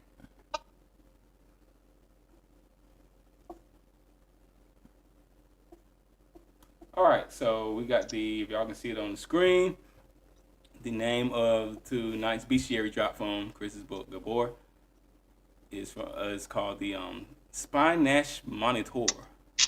Spine Nash Monitor, yep. Oh, there's no Tor on it. We've been doing some French and stuff all these past weeks, so I thought it was a little flavor. It's a monitor lizard. Flavor on the end, huh? It's like a monitor lizard. Monitor lizard, gotcha. Ah, so it's a lizard, not a hyena. Yeah, hybrid. It's a lizard hyena hybrid. Spine Nash Monitor. All right, common name hyena. Komodo hybrid, recorded by Ruben Brick Kinlock. Yep. And Brick is the goddess. Right in the bestiary. Right in the bestiary, yep, in the book. Pretty cool. Description. Looks like a hyena was skinned and fitted with scaled plates from some giant lizard.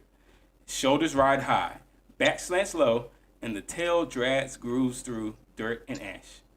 The head is long, jaws too wide, teeth too many, and eyes shine yellow like lantern glass in the dark. No fur, just mottled scales, ash colored with clay brown patches.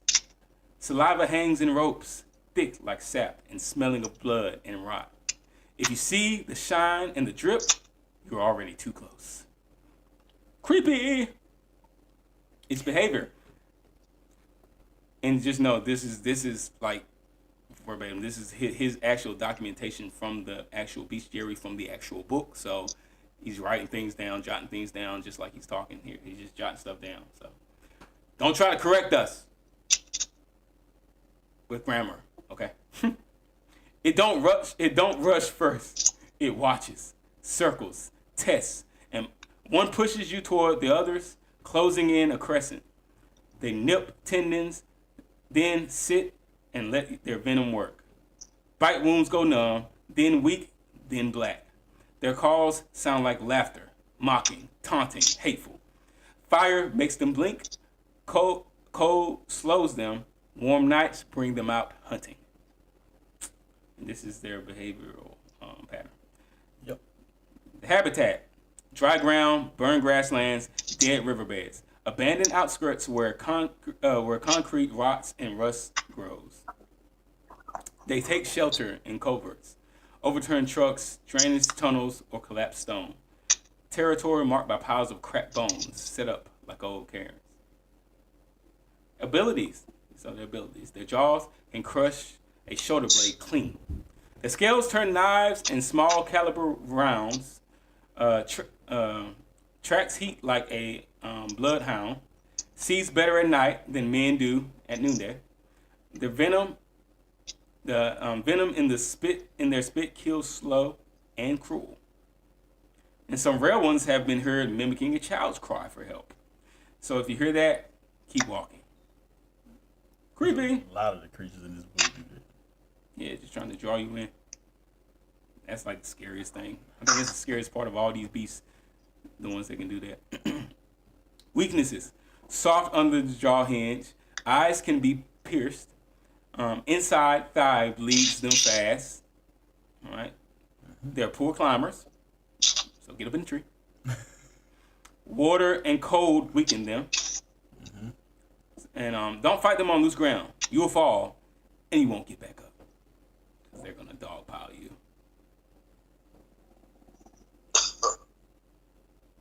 All right, the threat level, high. 1 is danger. 3 is death, unless you're trained, armed, and prayed up.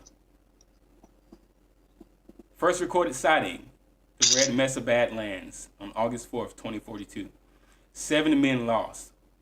Last one died laughing, but not of humor. Got some field notes here. It didn't hunt us first. It studied us, sure as a schoolmaster with a switch. When it finally came, it chuckled. I ain't never heard an animal enjoy the fear it caused. Not like that. And that's from Brick, from the book, from the bestiary documentation. Now, let's check out some anything you want to add. Nah, like I said, just think of a hyena mixed with a freaking Komodo dragon. That was the simplest thing. I was like, now what kind of animals do I want to put together and make something crazy? That's a weird one. Like Komodo dragon got venom. Yeah. It's kind of like they're like, well, it's just bacteria and stuff. I don't care if it bites you, you die.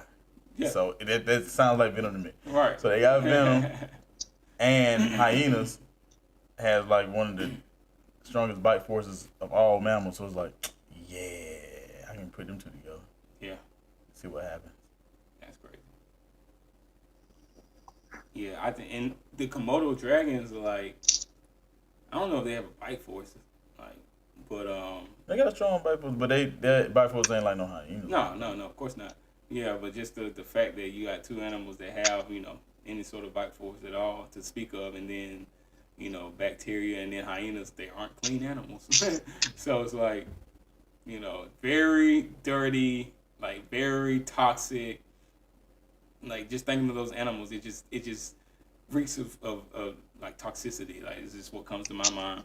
So there has to be a very like there were we did go over a few weeks ago where their actual like saliva could like disintegrate stuff. Yeah, kind of disintegrate in the sense. Yeah.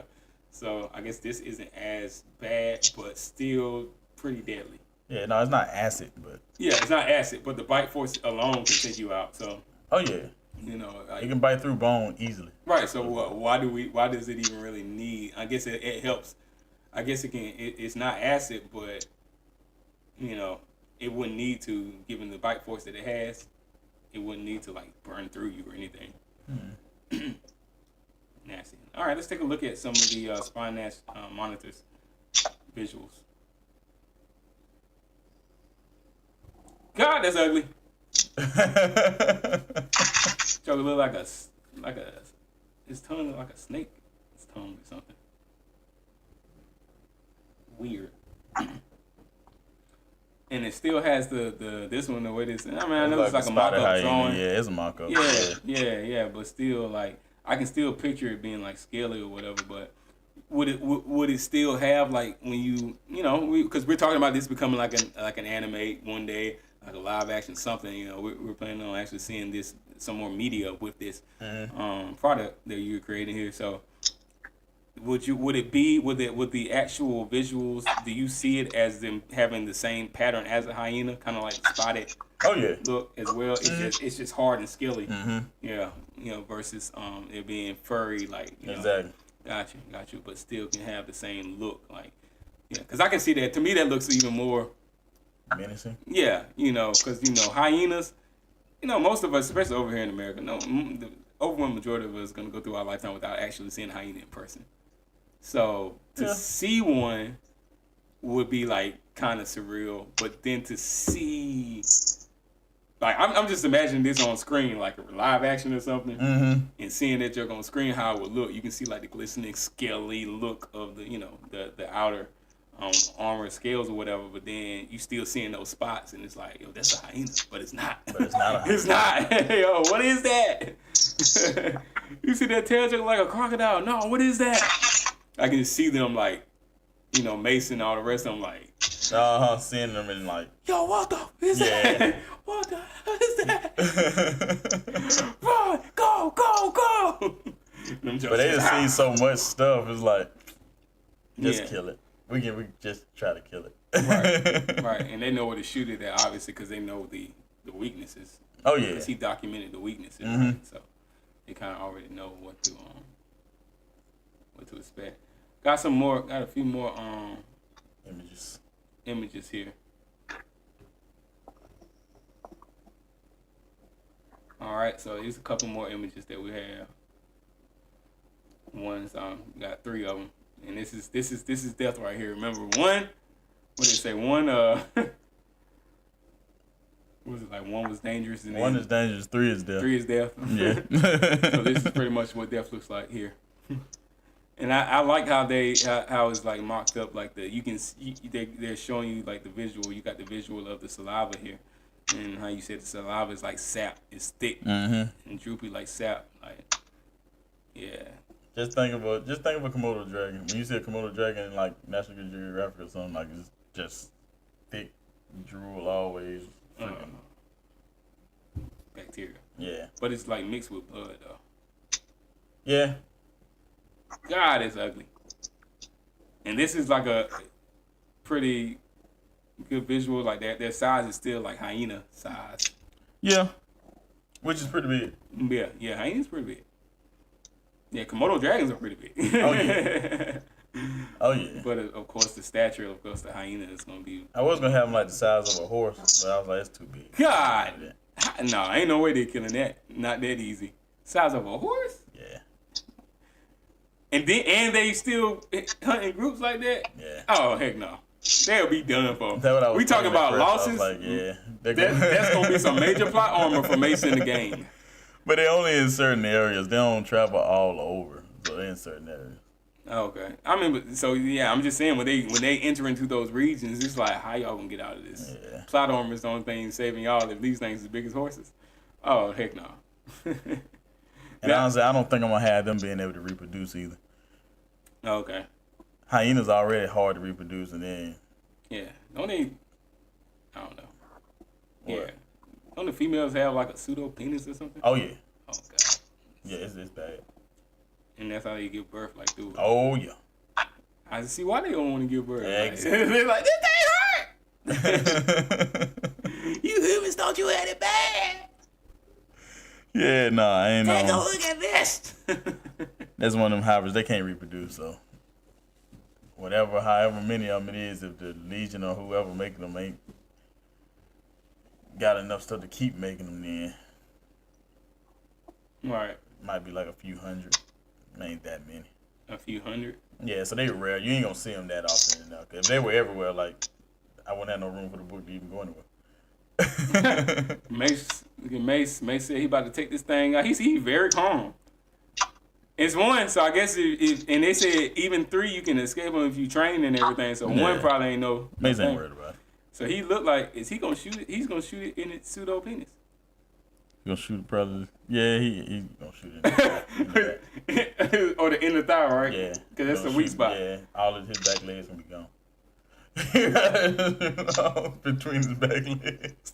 All right, so he actually faces off against one in one of the stories. He's gonna face off against one. Oh yeah. Oh, that's gonna be cool. That's gonna be dope. Yeah, I actually got a frame out for that actual store. Okay. Nice. Yeah, this thing looks very terrifying. Up like when it's attacking like this. Oh yeah. I see more of the Komodo dragon side of it in this visual. more than the hyena side of it. It looked like an overgrown Komodo dragon. Yeah. Like, of course, still beast hybrid. It just looks more. I can see more of the Komodo dragon for sure. Even the spotted part of the hyena, it looks more like scaly. Looks more scaly. Yeah. This is creepy. Yeah, ain't no way. He is way too calm. The expression on his face is way too calm. I mean, when you done kill stuff that's 8, 12, 15 feet tall, it's like this a Tuesday, man. It ain't that serious. Yeah, it might be a Tuesday, but hey, if he keep messing around, every day gonna be like Sunday after a while. He messing around with these things. The stuff he trained to kill, Paul trained him well, man. He ain't scared. Yeah. Paul the Frenchman. Paul the Frenchman, man. Train him well. We definitely gotta get something. Frenchman come in clutch, man. I guess so. Yeah, something so y'all can be able to see if you jumping into the chat or joining into the show and you're seeing these visuals from Chris's book that he's working on. Get bored, just some mock-up pics. We've been doing this every week for the most part for a while now. So you can go back to some of our earlier podcast episodes to see some more bestiary drops and some more character profiles to get a better idea of the book. But of course, always, y'all can go and follow Chris at GetBoredWorld at Outlook.com or GetBoredWorld on his Discord. Of course, you can always hit us up at itsdebatable at Outlook.com as well, just to reach out and see if y'all, got any aid that y'all want to lend to the project. We definitely are going to need some aid in order to get this thing out there because we want to see it become something in the near future, if not in the coming future. We want to see this thing become something great because I know it will. It's definitely a good concept. He has some great ideas. It's a great story. Definitely engaging story. Like he said before, if you're into like AOT, dark fantasy anime, if you're into The Witcher. If you're into anything like that, then, like you said, biblical lore, if you're into that, definitely something here for you. All right, is there anything else you'd like to mention? Nah, I think we can move on, man. I think that's it for today. All right. Y'all let us know what y'all think about this this creature. Very interesting creature here. The hyena Komodo dragon hybrid. For tonight, y'all let us know what y'all think about this. The Spinash Monitor. Spinash Monitor. All right. See that thing and make it go.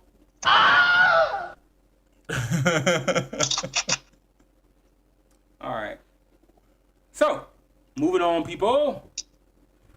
Let's get over to our tier list for tonight, y'all. Tier list.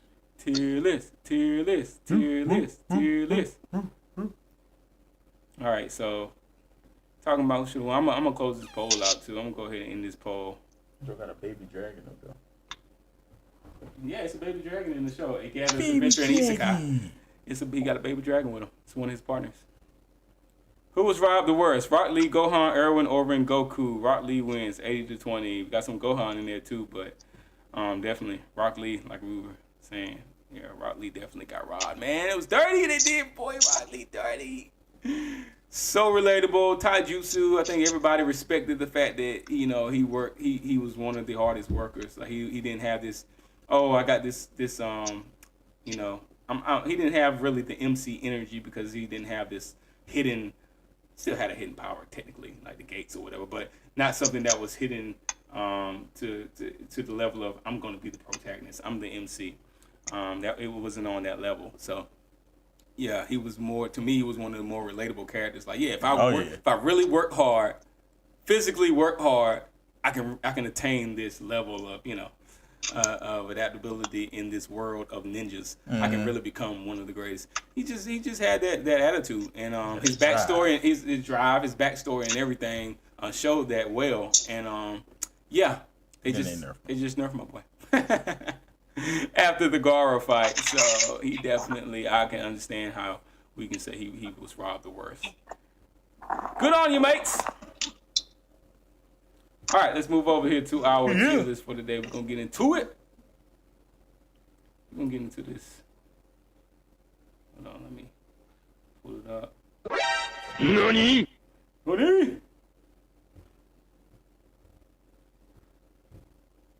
Alright, let's do it. So, we're going to go down the list here tonight, talking about anime characters that lost. But it was just to progress to further progress the plot. Some of these may not have been. It's all up to you. It's debatable. So you let us know what you think. We're gonna go through the tier list levels here tonight. This is a 1 through 10. All right. No stacking. No stacking. One character for each tier. Oh boy. And at the end, we're gonna give 2 swaps. We're gonna give 2 swaps tonight. All right. So. First level 1, fair outcome, right? They got exactly what they deserved. 0 robbery on this tier. All right. 2, could have been more, right? Not terrible, just left a little too much. They just left a little bit too much on the table, right? Not terrible though, but there could have been more. 3, minor miss, right? They had showed good promise, small payoff, right? It stings, but not tragic. Okay. 4, level 4. Just didn't finish, right? This is the just didn't finish tier. They were building towards something and never quite got there. Okay. All right. Level 5, respectable loss, right? They were great, but the story clearly favors someone else. All right, 6, rob with reason tier, right? Strong art, but their downfall or push away still feels unfair. 7, criminal undercut tier. They built momentum, and then the story yanked the spotlight away. Okay. Like Dave Chappelle. Gotcha, bit. All right. 8, major robbery. A tier. Peak potential, but stopped way too soon, right? They could have changed the whole story. Stopped way too soon. 9, unforgivable waste tier. A top tier setup ruined by the final outcome. Fans will never get over it. All right. Oh boy. Fans will never get over this loss. Oh boy. Now, this last tier is the trash bag. Of course, infamous trash bag. Booty juice. Legend wasted tier for the night. All right.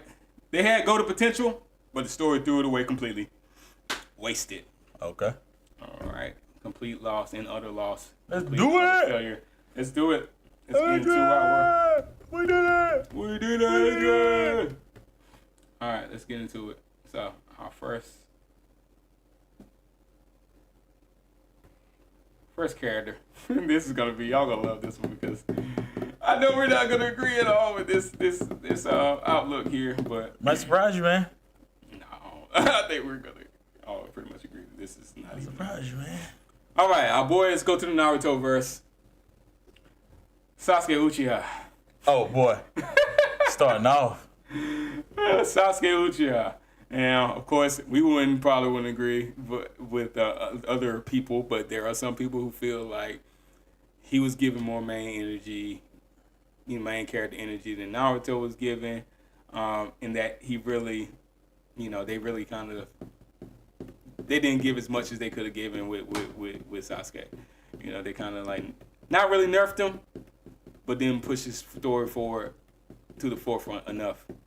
Even though I feel like opposite. I think it was too much chasing Sasuke from Naruto's perspective. Yeah. But a lot of people feel like we could have got more with Sasuke. But like Todd said earlier, I feel like we could have got more with Itachi. And he just kind of squashed Sasuke altogether. Yeah. Yeah, but some people say, of course, the redemption or his quote unquote redemption, felt a little rushed, and then I hate Sasuke. Yeah, I mean, I'm not a fan either, but I think it's just Sasuke stands that would say that he took an L in the sense that they didn't give enough, they didn't give him enough shine as they could have, and that he had more MC energy than Naruto, and I'm like, nah, that nonchalant, arrogant attitude to me isn't really necessarily MC energy. All right, that's more so like, hey. Like not side character, still, more of like secondary, as a Vegeta to a Goku, like no one would. I won't say no one. Let me retract that. Not no one, but I think it works that Vegeta is where he is, because it's like I'm always going to be working hard to reach that level, you know. I'm always going to be working hard because I have a rivalry. It's a rivalry. It's one of those perfect rivalries. But if it was the other way around, I don't think it would work as well. Like if we were following Vegeta's adventures, and then it was like Goku was like the secondary character, I don't think it would work as well. And Vegeta was the one that was always the first to reach the new milestone.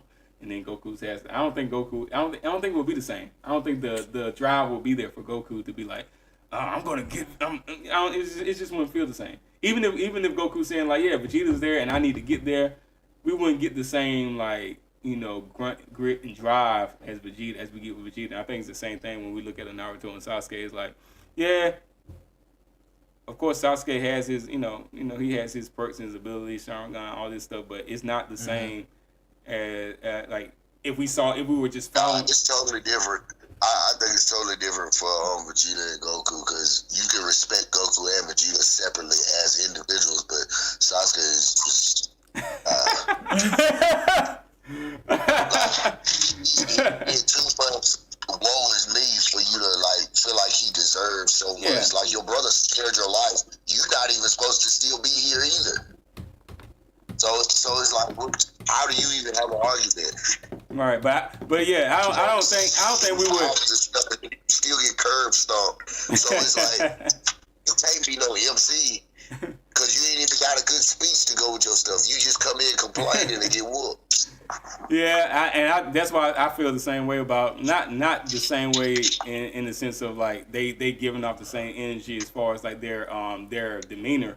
But Vegeta and Sasuke, I just think that they are in the same space as far as like, hey, I don't think either one of them. I wouldn't want to see a show with Vegeta being the main character. I would rather see a show with Vegeta being the main character than a Sasuke. But I just think that they're both. I think that they're both where they're supposed to be. It's like you're second. You're never gonna be Naruto. Vegeta, you're not gonna be Goku. You know. So I think they where they need to be. But like you said, with the only difference is with the Naruto scenario, we got somebody like an Itachi that we can kind of like. We really could have just replaced. We could have replaced Sasuke. There's no replacement. Like Vegeta gets so much respect because even though he didn't meet the standard that he thought he should have been at, he eventually gets there. Right. Versus Sasuke, he just arrogant with nothing to back it. Like, okay, yeah, I was a prodigy. What else you got? Yeah. Right. Yeah, it's like he living more off the laurels of his name. Right. Than actually, like Vegeta started off like that. Yeah, prodigy. And Yeah. he carried him more than anything else. Yeah, but I also think Vegeta got pushed forward because of Goku. You think he got pushed forward because of Goku, yeah. Like he had somebody to follow, and Goku was so much different. But Goku was basically a born leader, really. Like right. Naruto not. It was kind of forced because of who his daddy was. He had to play. He still had good blood. So what? He still had that. You know, he still had the Uzumaki. I mean, that's still. Naruto was a failure longer than Goku was. Yeah, definitely. Definitely. And he was hated. He came off the rip hated. Like. Yeah. Goku had the respect of everybody around him when Vegeta came already. True. Vegeta got there. That's why I said Goku had already earned it, so he couldn't respect Naruto because Naruto had no respect from nobody. True. Goku had to earn it though. You see because like they exclude Dragon Ball when they talk about Goku development though. Yeah, oh yeah. But like I said, you talking about Vegeta era though. Vegeta ain't know nothing about. So by the time Vegeta got there, Goku already had earned the respect of everybody else. Yeah. Right. But in Naruto, Sasuke see him as a scrub, and for good reason, because he a scrub for most of the time that Sasuke know him. Right. Not saying it's Naruto's fault. Yeah, from the jump, he was hated. I feel like Sasuke was he was of course much better as a child, but it's like anybody can start out better, especially if they already had the blueprint Versus me, I'm an orphan and I ain't even know that I can use my hands this way. Yeah, now he stopped at the problem with Sasuke is he stopped with talent. Talent is where he stopped at. He didn't basically take his talent and go in and start training with different people. The reason Goku's so good because he take over and he trained with different people and he learned different techniques from different people. The reason Vegeta never get that good because he trains by himself. He do be solo training. He's solo trained. It's more not all the time, but most times. It's more the lack of the ability to be humble. Yeah, and Vegeta finally starts to learn that, and he learns to depend on other people. Vegeta level up, though. That's what I'm saying. Exactly, that's my point. Yeah, Sasuke never learns that. I still love Vegeta. Now, of course, Goku's my guy, but I still rocks with Vegeta because I love his character development. Oh yeah, but Sasuke never gets that. He never learns it. And a lot of people say that he gets that in Boruto, but I'm like, bro, you had a whole show to get there. Like, yeah, that's like, it's late. You had to use an arm to get it? Just that development right. As a grown man. And Naruto did it in the same little time. Yeah, that's what I'm saying. Yeah, you talking about he getting in Boruto? It's too late, dude. Like, and it ain't like they ain't give you no shine in Naruto's show, and you still not meet them all. You in a new generation, homie. Like, it ain't even your time no more. Right. Now you want to develop some character? Like, no. It's too late. Yeah, so it's looking like he gonna be in the top half here somewhere. Like, you know, of course we kind of flipped this. Fair outcome. Yeah, I mean, you know, fair outcomes. You know, they got exactly what they deserve. Zero robbery here. Yeah, he got exactly what he deserved. Leave him where he is. Leave him at 1 on exactly what they deserve. Leave him at 1. All right, that's fair. I told you I thought we probably gonna end up at the same thing because like, yeah. This is Sasuke hating table right here. Yeah, I can't even play the other side. Sasuke doesn't have any like redeeming qualities really. Like, that's what I was just going to say. Like, it's like he make you hate him so. It's like it's not like that he's a bad character. It's just they wrote him so horribly. It's like you can't love him. They wrote him to hate it. Yeah. And I get why he is. That don't mean I gotta like you though. Nah, yeah. And that's what I'm saying. Itachi got more of a case to be the Looney Tunes out of everybody. Yeah. He had to live it. He had to live it. Right, he had to live the nightmare 100%. Yeah. And be the bad guy. Yeah, Sasuke was saved. Sasuke's brainwashed him as a child, and he still came out better than Sasuke. Yeah, right. He said 100%. Yeah, I can like anybody in there like Akatsuki. I can kind of like rock with more so than Sasuke. It's just his attitude just rubs me the wrong way every time. But all right, let's go to our next character here. All right, our boy Kurapika from Hunter x Hunter.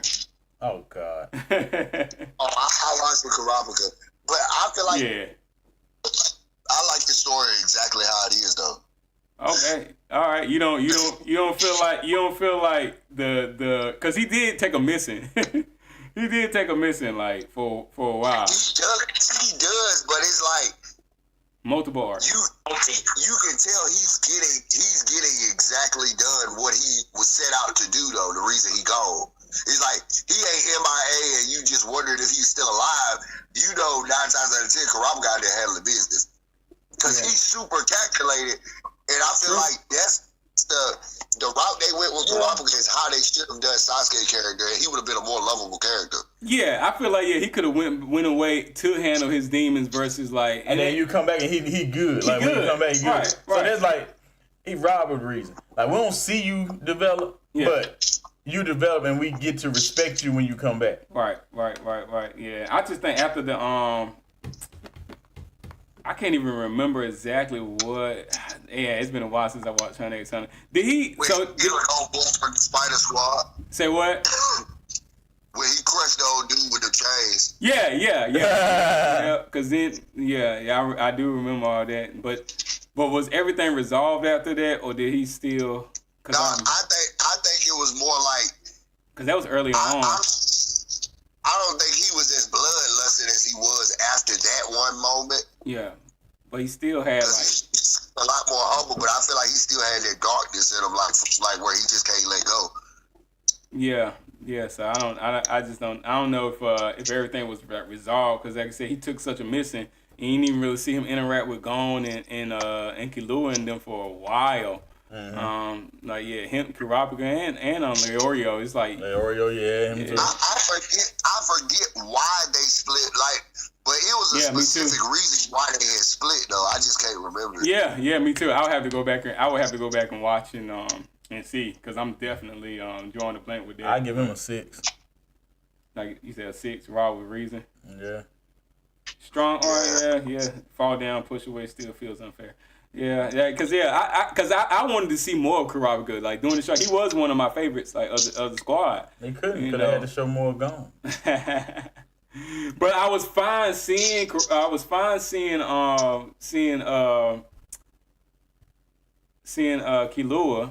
like a lot more of Killua. I was fine with that trade off, I guess you can call it. But at the beginning, before you were seeing Killua a lot, like I love to see Leorio. I mean Kurapika, yeah. I looked it up. It say Kurapika. They said he didn't disappear necessarily. They said the storyline shifted to focus more on the characters, like in the York New City arc.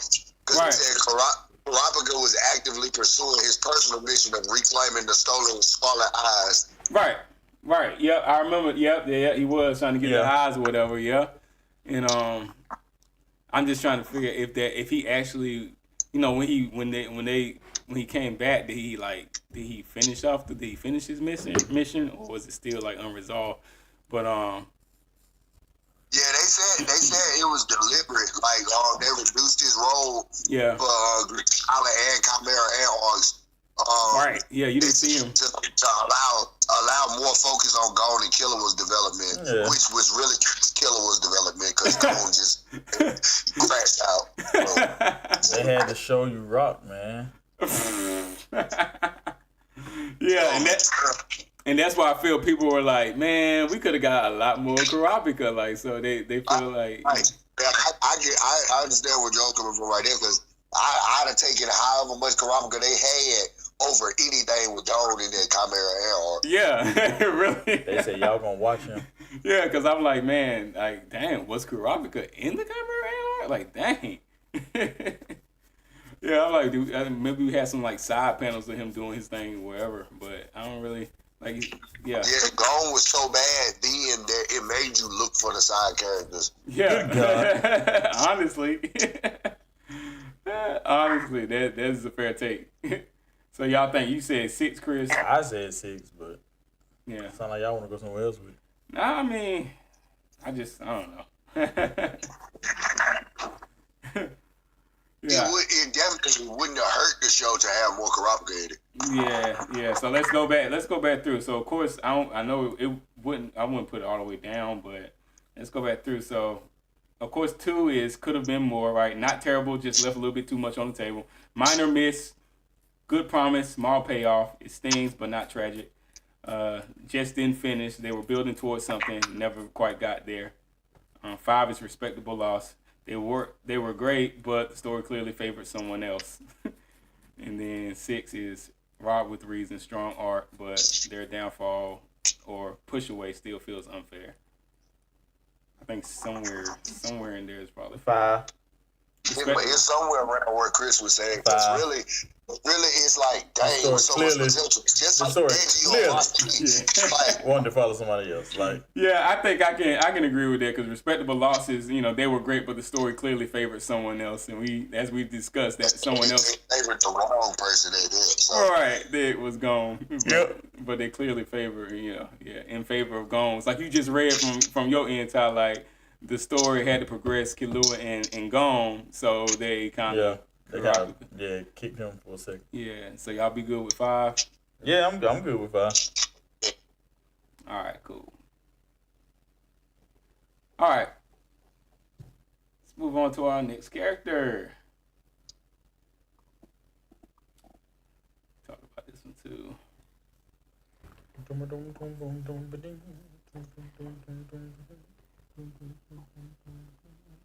All right, Let's go. NANI? Erwin!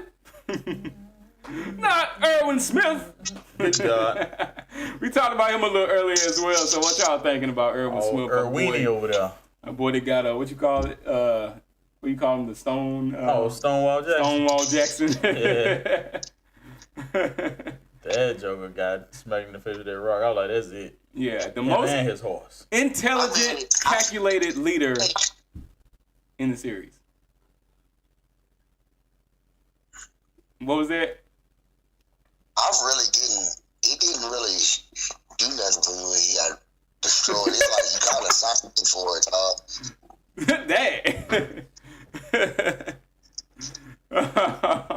Dang, nigga, you heartless. You got the least worst possible job in all of humanity, and you thought you was gonna ride a horse and survive?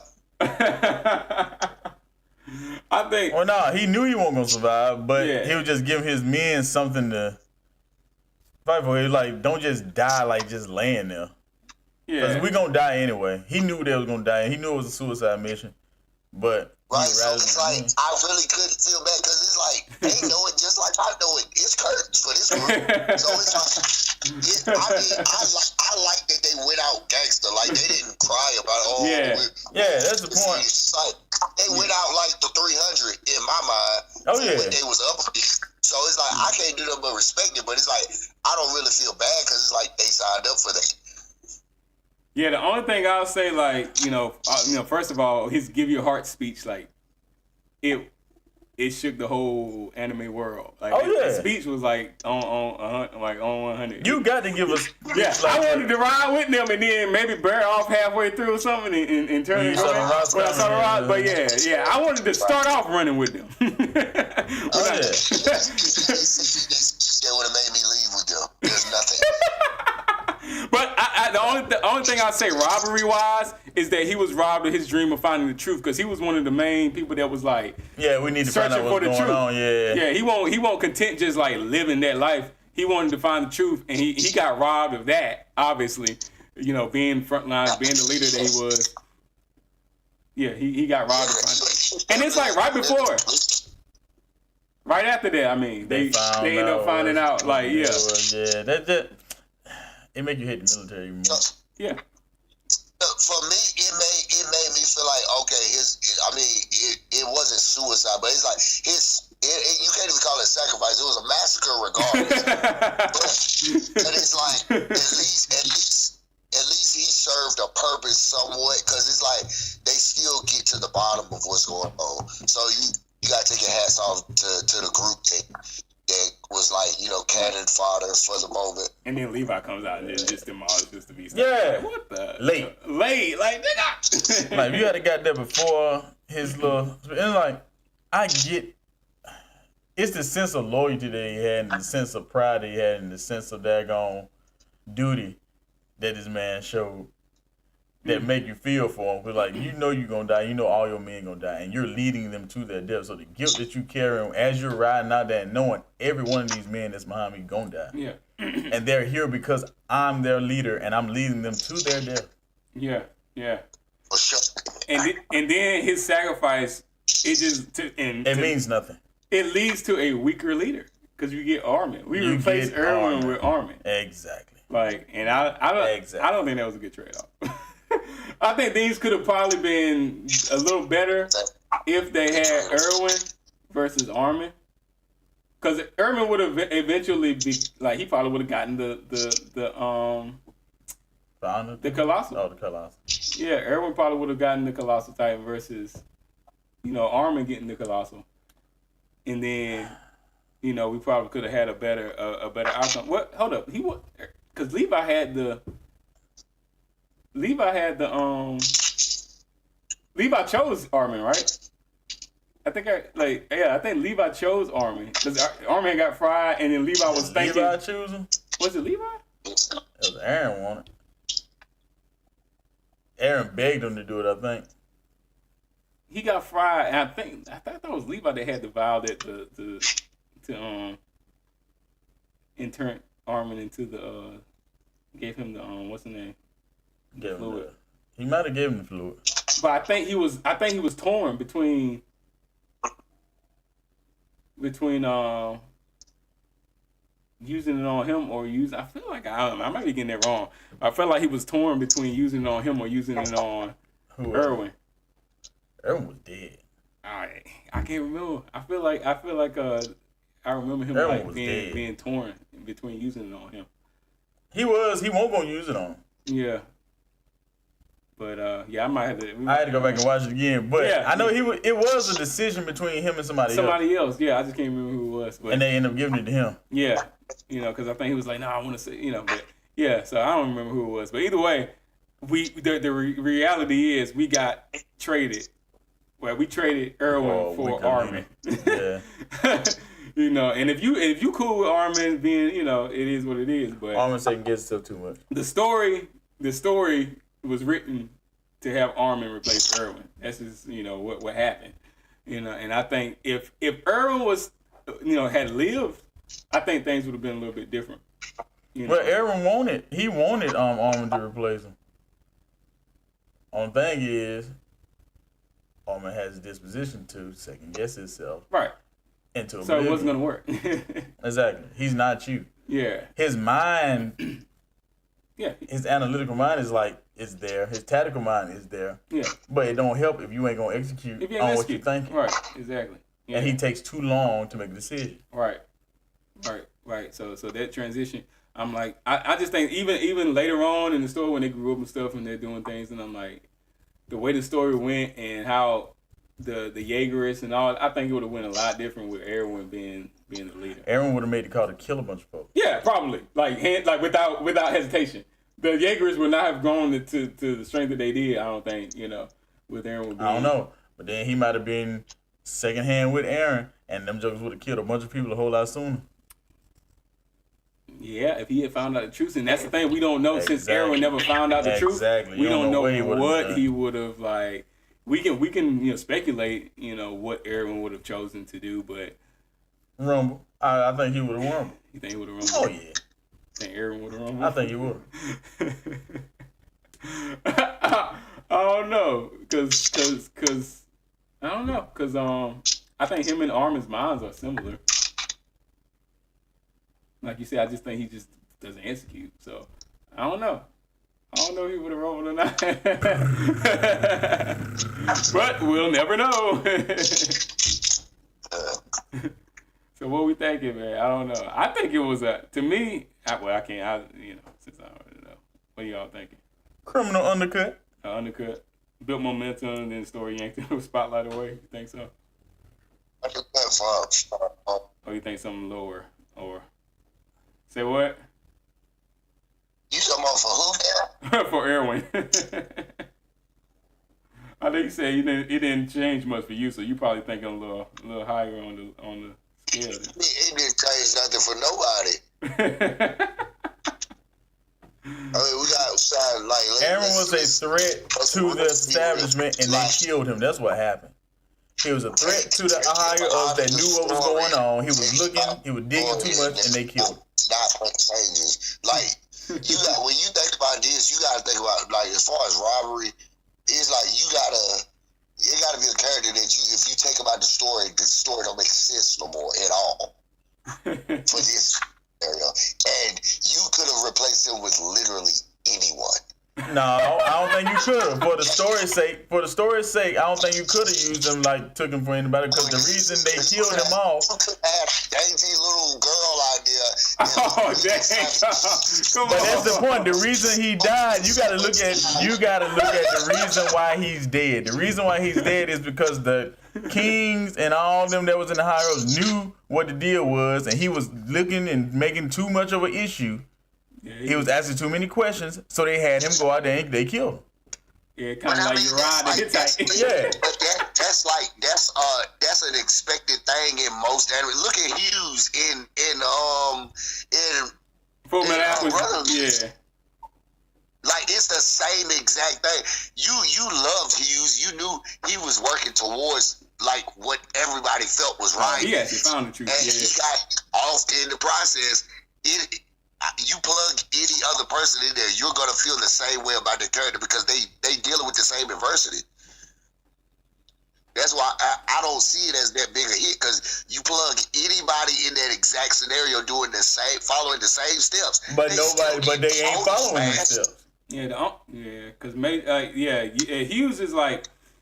Hughes is a lovable character, but then again, you're right. He probably doesn't play as much of a role in the grand scheme, even though he figured out the truth. So if he hadn't lived, he could have got the truth out quicker, and then things would have been a little different. But his role, like you said, anybody could have figured it out, presumably. But with Erwin, I think it's different because he is the head honcho. Like he's the military. I'm saying if you plug anybody into Erwin's role, and they got the same amount of pull as him, they would be able to string stuff along the exact same way because they hold that same position of power. So they still would get the boulder to the face, and you would still feel the same stuff. They still gonna get rocked.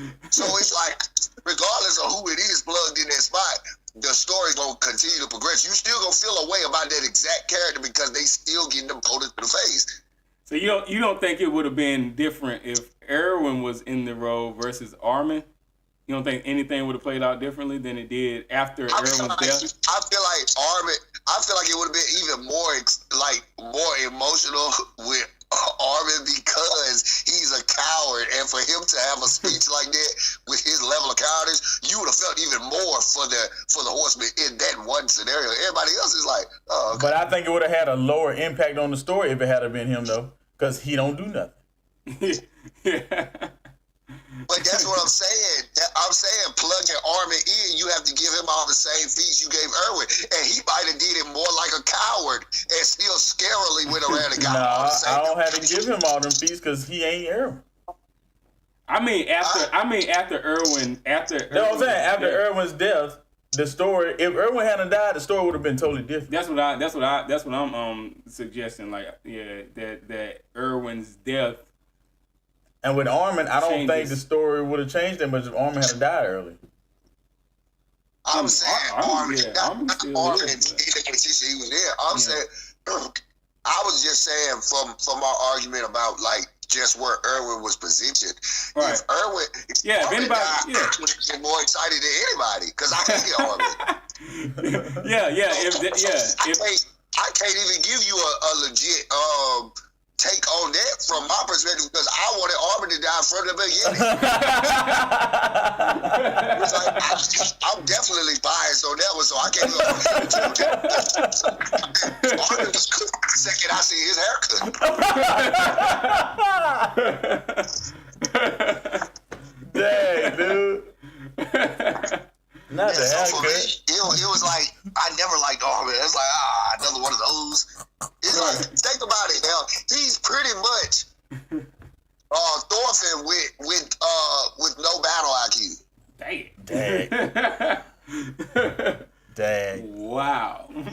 And that's bad. Like even pacifist Thorfinn is better than Armin then because he still has better IQ, but he just chooses to be a pacifist. Stop lying. Right. Armin is afraid of his own shadow. Dang. Oh, poor Armin. I gotta give him the. Just the thought of him being his own thought of being a Titan scares him. So it's like, how do you can't get behind a person like that? Armin said, "I hate you." That's what I'm talking to myself. He said, "Stupid body. Every time I need you to do something, you don't do it right." Right. What's wrong with you? You're useless. And you're the person we're supposed to be following. Right. He's the lead. The most indecisive character in the show. Yeah. Now with that argument, Chris, I'm 100% behind you because you could not plug Armin in that way. Like his death does nothing in comparison to Erwin's as far as like in their respective places. But I'm saying if you swapped them and gave them the same feats, Erwin would be a better Armin, no matter how you spend it.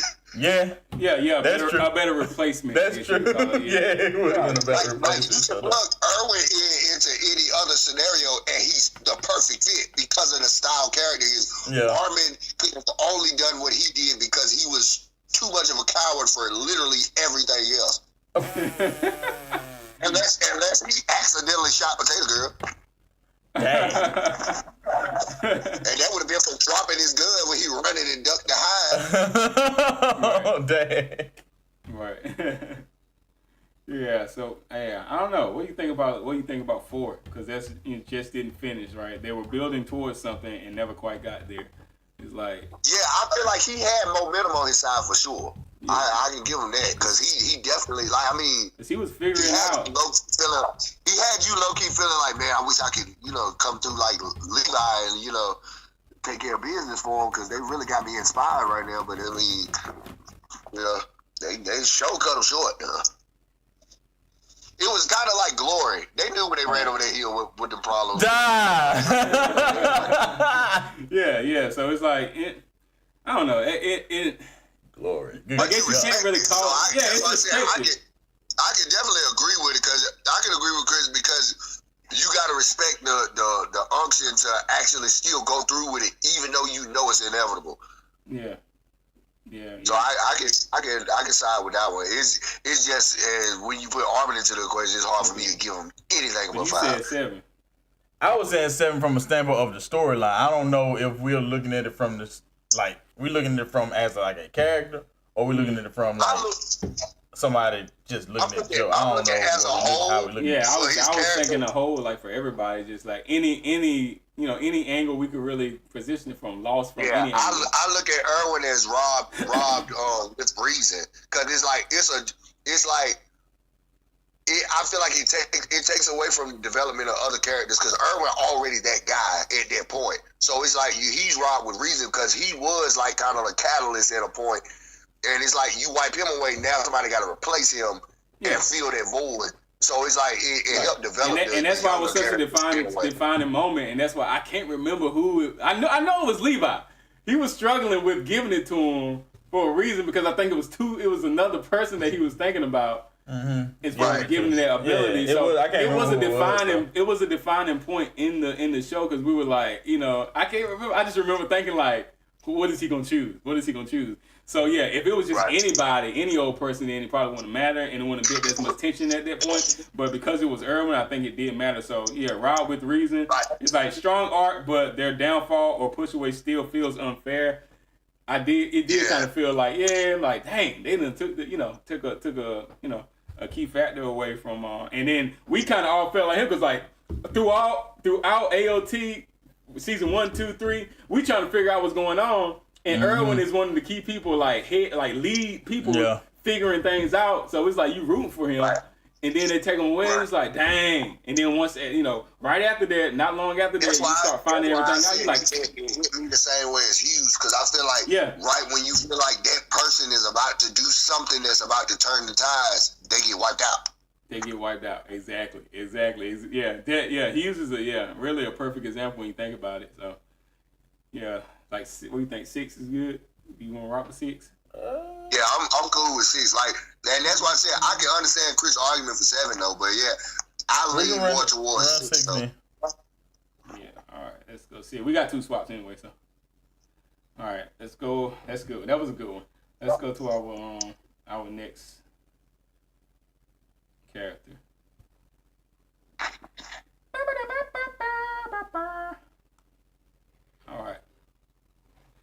All right. This is another one we talked about. Kyojuro Rengoku. Oh boy.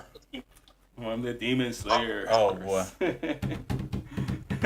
The Tall Set Your Child. Heart Ablaze, Flame Hashira that we all knew and loved. ED for past tense. Because he got my... And do I feel like he was cut short? That dude got Chow Zhu, man. Well, I'm like... He died for nothing. I mean... He died for nothing. No development. He died for no reason at all. I mean... It was too fast. He had no chance at all. My nigga barely got screen time. Then from watching the movie, you realize he had absolutely no chance whatsoever. Nope. Right. So it's like I can't. It's like it's they did too much by giving him that much screen. The fact that he survived that long was crazy wrong. within his really. Because like it's like he shouldn't have even been able to have a conversation. Nope. Other than saying tasty on the train, when he got out there to fight, it should have turned immediately.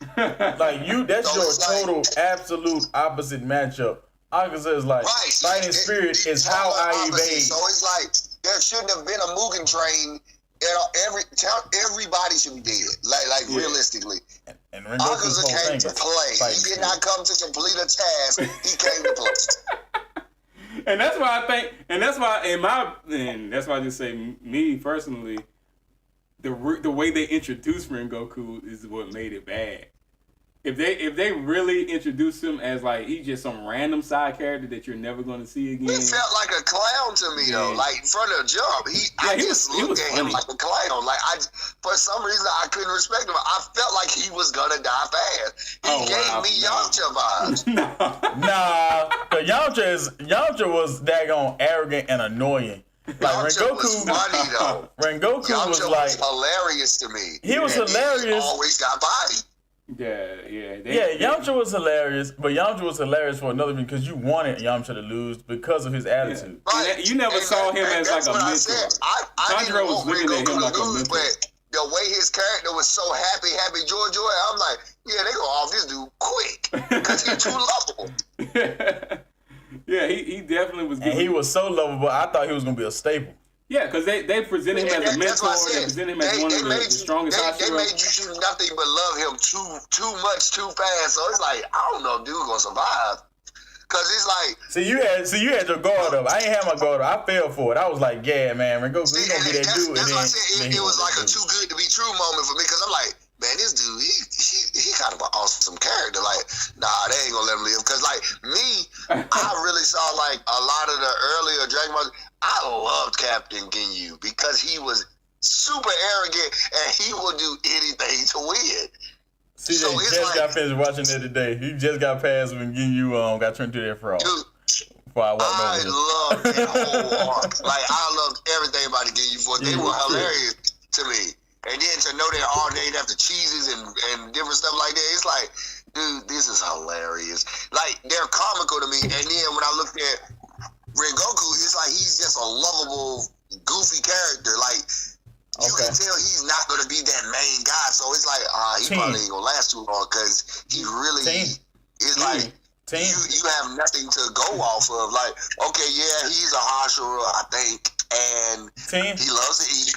So it's like, yeah, I mean, I can rock with him on that, but it's like, I love a character like this. Cause I mean, even if he was more like Yashirobe, like at least he would have survived longer. Yeah, but I'm putting him at 10. I would put him at 10 because he ain't had no business out there. 10 is they had go potential, but the story threw it away completely. 9 is a top tier setup. They threw him out to roast. I would definitely agree with Chris on that because like he had absolutely no business on that train unless it was just to eat. All right, let me read 9. Tasty. 9 is an unforgivable waste. It's a top tier setup ruined by the final outcome. Fans will never get over it. There it is. Number 9. Is it better than you want to leave it because something could be worse? That fits it though. I feel like that description fits it perfectly. The unforgivable waste because like, he was such a well written out character. The way they paid him, I might have put him at 9 if I hadn't watched that movie. When I watched that movie and I realized that Akaza is like fighting spirit is how I defeat you, and Rengoku's whole thing is fighting spirit. He had no chance whatsoever to win at all. Like, he did. It's like that's a waste of a great character to introduce. Like, why you introduce us to Rengoku in the way you did, make him so lovable, and then you just you just got tired of drawing him or something? Because that's like he just got here and you wiped him out. Right. Yeah. And I was gonna say, ain't nobody had legend potential higher than Rengoku. Huh? I said, I don't think nobody has legend potential like Rengoku had. Legend potential? Yeah. The way they presented him. The way they presented him is like, I don't. That's why I wanted to read 9. I mean, after the fight, I know for sure he had no legendary potential. Yeah, and that's why I say I don't know if you want to leave 10 open because there could be they had go potential. Like I don't know. That's 10. So he solidified the beatdown. Like we all knew that was an unavoidable whooping. Right. I whether he wanted it or not.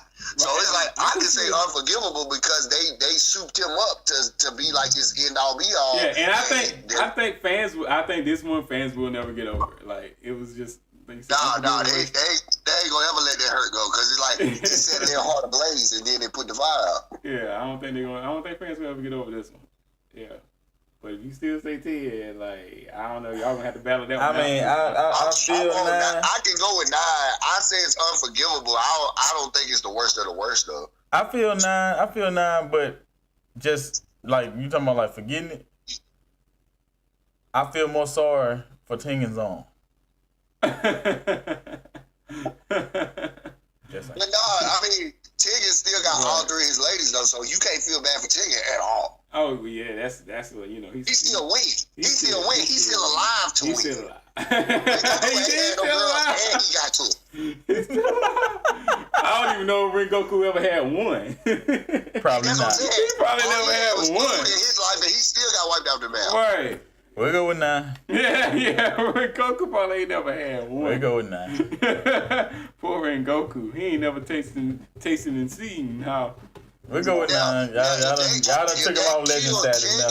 You done took him out legend status. If they would have killed Tengen in the place of Rengoku, then I would have definitely, that would have been a 10. Yeah. All right. 9 Rengoku was kind of like 9 it is. Oh man, before you even let me see how he operate, you kill him.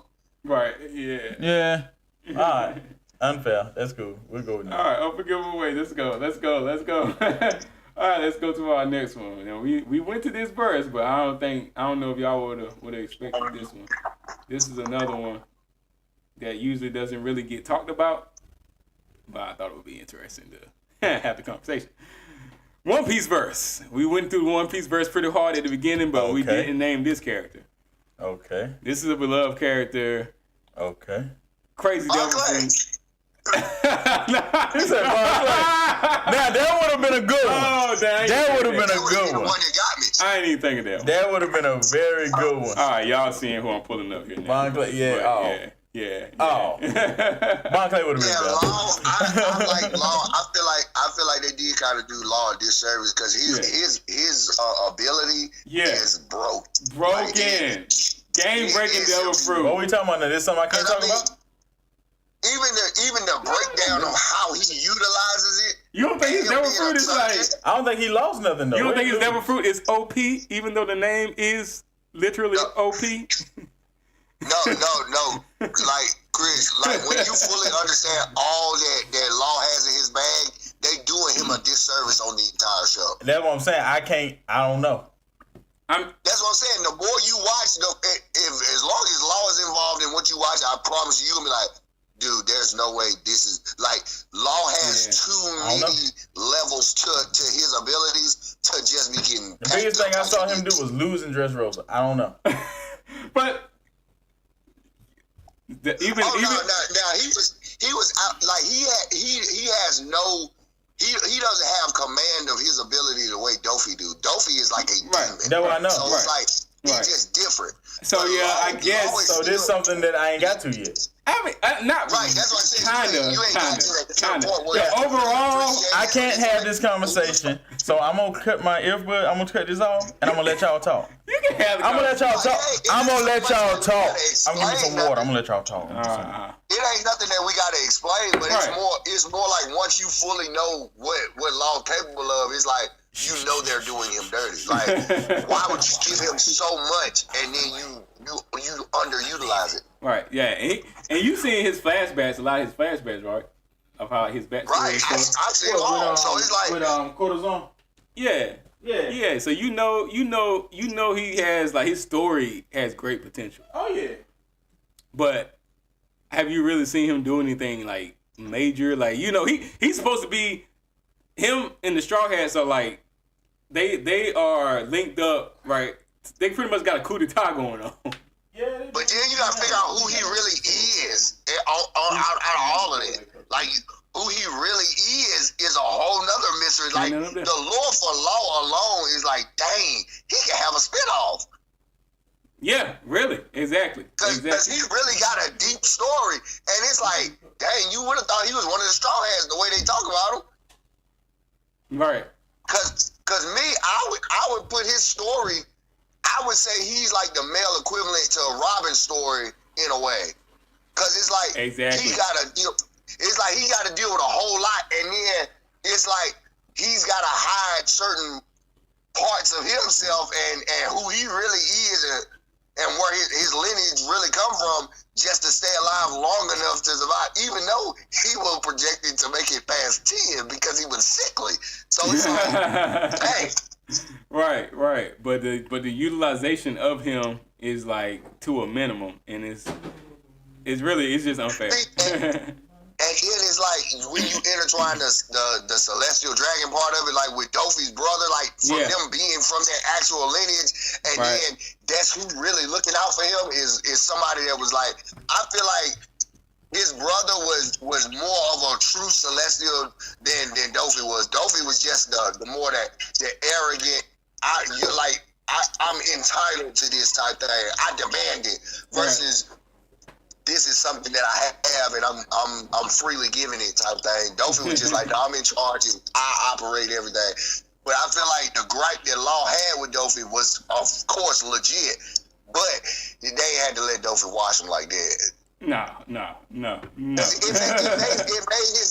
made his devil fruit seem weaker than it actually is, because his devil fruit is actually broken. Like it's actually one of them ones where it's like, bro, he's really a problem all by himself if he really get in his bag. I mean, yeah, but the way he used it in that showed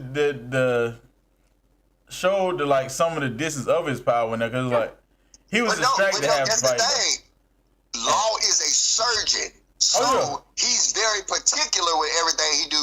But if he was really reckless, like give him the mindset of Zorro, like I'm just gonna kill whoever to get it done. Law would mock half of the pirate crew. Yeah, by himself. Because it's like the replacement, like the chop. He almost got the chop fruit at the same time. Utilize his blade. He's surgical to a point where he can literally dismember you and put you in different parts of the all blue. Right. That's why though. That's why he like that. Like that's why he's so meticulous, and his own thought processes slow him down and keep him weak, so he can't be Luffy. That's the only reason. It's like he overthink every step, because it's like so he can't be Luffy. He don't need Luffy. Did he need Luffy to help him at Dressrosa? No, he did not. No. His abilities, he could have taken out Dagon Doflamingo long ago, but he couldn't because of his own mind that puts parameters on him. It was more anger. So it's like he was too mad to really think logically. Like it's just revenge, and I want to get him back. I'm not really thinking it through, because I feel like if he started out with a fresh bill of health, and it's like, okay, I know exactly step by step what I'm gonna do. All Dofi got to do is say something about his brother, and now he in crash out mode. He ain't really locked in. He just, I want to kill him. I want to get revenge. And Dofi used that to his advantage and beat the brakes off of him. He drug him. I was like, he really got him in his own head. Right. And that's why, like, a lot of stuff won't affect you. You let him get in your head. He shot that joke like Because Dofi, I feel like Dofi already knew, okay, like, I know the ball he had with my brother, and if he really got that, that devil fruit that I wanted, like, I already know he a problem if I let him lock in, so I'm gonna make sure he ain't able to do that. Right. Yeah, I was just like, bro. Yeah, his devil fruit is really one of the most, like you said, broken. So I'm just like, I don't understand. Yeah, it's a very underutilized devil fruit. Like, he definitely had more fruit with it. I mean, that's a good take. Yeah, that's a good take. And he's just saying like because of Luffy. Because of Luffy, they have to weaken everybody else. Not to the magnitude they did Law. I mean, Law has to be like that so he can't beat Luffy. Law should be in the conversations that Zoro in for real. Like, cause Zoro ain't got nothing but swords. Yeah. Zoro got Luffy. So you gonna tell me Zoro will and his swords are better than the abilities of everybody else? Law could use his devil fruit to his full potential if he was part of Luffy's crew. Because he's not. Oh, you just he saying can't. plot device, like he can't. He will never be able to use his ability to the top of his ability because basically you saying they'll never write it in. They'll never write it in because he's on. He ain't on Luffy crew. If he was part of Luffy crew, he could use his stealth crew to his full potential. He does get in his bag. He just don't get it. He just don't get his elbow down in the bag. He get in the bag. He just don't get all the way down through his elbow like he's supposed to. Yeah, it's still ain't. It's like, it's. You gonna see some stuff, Chris, and you gonna be like, oh man, this ain't right. Yeah, I need a little bit more. Right. And I'm pretty sure I will. But I understand because he ain't part of the Straw Hats. If he was part of the Straw Hats, he could do whatever he wanted to do. I see your point. Yeah, it's Law. Yeah, I don't know. But Law would be too much of a threat later on. Unless you add Nami in with Zeus, like as one person. Oh God, yeah. It's like Nami part of the team. For Luffy to become king of the pirates, would he ever have to fight Law? Say what? Nah. I'm saying for Luffy to become king of the pirates, would he ever have to fight Law? No, I don't even think that's. I don't think Law going for that. So you don't think Law going for that? No, I don't think they'll fight. So sooner or later, then I guess if he ain't gonna be in the way of him becoming king of the pirates, sooner or later they'll let him do what he need to do. Then. Maybe. But I think it's always still right now. It's like maybe he will. So I ain't gonna write him in being too powerful because if I do, Luffy gonna have to deal with it and he ain't gonna be able to do it. So let's just keep him. Just tone him down, son. After Gear 5, Luffy supposed to be unstoppable the way they paint it. So it's like everybody else at least try to get in the same rail with Zoro, because Zoro ain't got no nothing but swords and willpower and heat. You gotta argue with it. It's like, and that's the thing. It's like, he doesn't even have a devil fruit, and they just constantly scaling him, but freaking Law. I mean, it definitely pleased Chris Case though. Like, he's just a friend of Luffy, so just give it to him. That what it kind. I guess it kind of seemed that way because, Law being the head of his own crew is like, dude. Even when you make leaps and bounds, like even if you make like little milestones with your devil fruit, it's like, I see, and that was dope what you just did, but why didn't you do it this way? That would have been even crazier. And you have to be able to do this. I know you can do this because the way your devil fruit works. That showed me you can do that. Right. So it's like the limitation is off. So you can do this. So why didn't you do it? Because that could hurt Luffy. The thing you're thinking of could kill Luffy, so I can't write it in here. I don't know. Yeah, I mean it's a sword. Luffy can get cut, so it's like it's a sword. But well, I mean, Gear 5 is a whole different story. But just base Luffy, I mean, Law, I guess could have potentially been a threat to him at the beginning, but they became like. That's why they made armament hockey, so Luffy can't get cut. Oh well, I guess that's a case too there, but. Yeah, so I don't know. Yeah, Law just definitely Law. The only reason armament hockey exists so Luffy can't get cut. That's the only reason. I'm telling you, dude. Easily just spamming heart techniques. He pop out everybody's heart and put in boxes. Like, what can they do? Right. That's what I'm saying. It's like, come on, dude. That in and of itself, the fact that I can use my devil fruit to take your heart out of your body. And keep it. And I got your heart. And I can do whatever I want with your heart. Like, and if you get out of line, I'll just put some pressure on you and you die. I give you a heart attack. Yeah, I can give you a heart attack. Like them jokers gave daggone Caesar a heart attack 3 times every episode. Every episode, They were straight playing with him, man. They were straight playing with Caesar. And then they just ignored the piss out of him. Right. I'm like, dang, they did Caesar dirty. I can see why he was upset doing like, okay, They give him his heart back, then just ignore him. Ignore him, right. It was just get back for what he did to all of them. Yeah, he was a problem. He was a problem, yeah. He was a big problem. True. That is true. Yeah. He did. He was an issue, so. And he did it to kids, too. That's the worst part. Yeah. That was the thing. That's why didn't nobody believe, like, that would didn't nobody care, because they end up befriending Veggie, and I'm like, I hate Veggie. I hate Oh, that's the Veggie Capone. I hate Capone. Veggie. Yeah, he the what's the name, dude? The Godfather. Yeah, I hate him. But Them jokers befriending him, and they go Caesar stick because bitch ain't dealing into no kids. Nah, bitch ain't dealing into no kids. You dirty. When you raising kids, you dirty. There was some giant kids, right? There was some giants. Cause Big Mom tripping, trying to make giants. Cause when giants come live in her little freaking chaotic world she want to build. Yeah, cause she be suplexing them jokes. Exactly. I saw a suplex. I was like, she suplexed a freaking giant. Viking low. And killed him up. Yeah, Big Mom was issue. As a child, she was a kid. And that gonna suplex that mother. Grabbed her by the beard, was like, she wasn't even Big Mom yet. She was Lin, yep. Now she losing weight. I'm like, what in the world? Like, she hungry. Hungry. She hungry. I'm like, she look like they drew a little skin around her. Then her son was like, Mama's losing weight. I was like, oh, dang, she is losing weight. I'm like, okay then. Hey, oh, she hungry. She want that wedding cake bad. Like, eat something else, ho. Like, what in the world? She's serious about that cake. She want what she wanted. Like, you going through the ocean there, all them fish out there. You ain't eating nothing. You about to be the dumbest help I've ever seen in my life. Eat something stupid. You know how it is when you got a taste for something? No, I don't. You just eat anything? Yeah. That's because you ain't got none but what you got. Exactly. She got options. No, she don't. Obviously not. Because she chasing this stupid No, people. she has options. She can eat some of the fish she wants to, but she don't want it. I guess she just want to be skinny then because she wasting away. She up there on her hands and knees. You tired because you hungry. Eat something stupid. Like, what in the world? Oh, snap. It's sweet. She got to have those sweets, man. She got sweet tooth. Her name of her island is Whole Cake, man. She wants some sweets.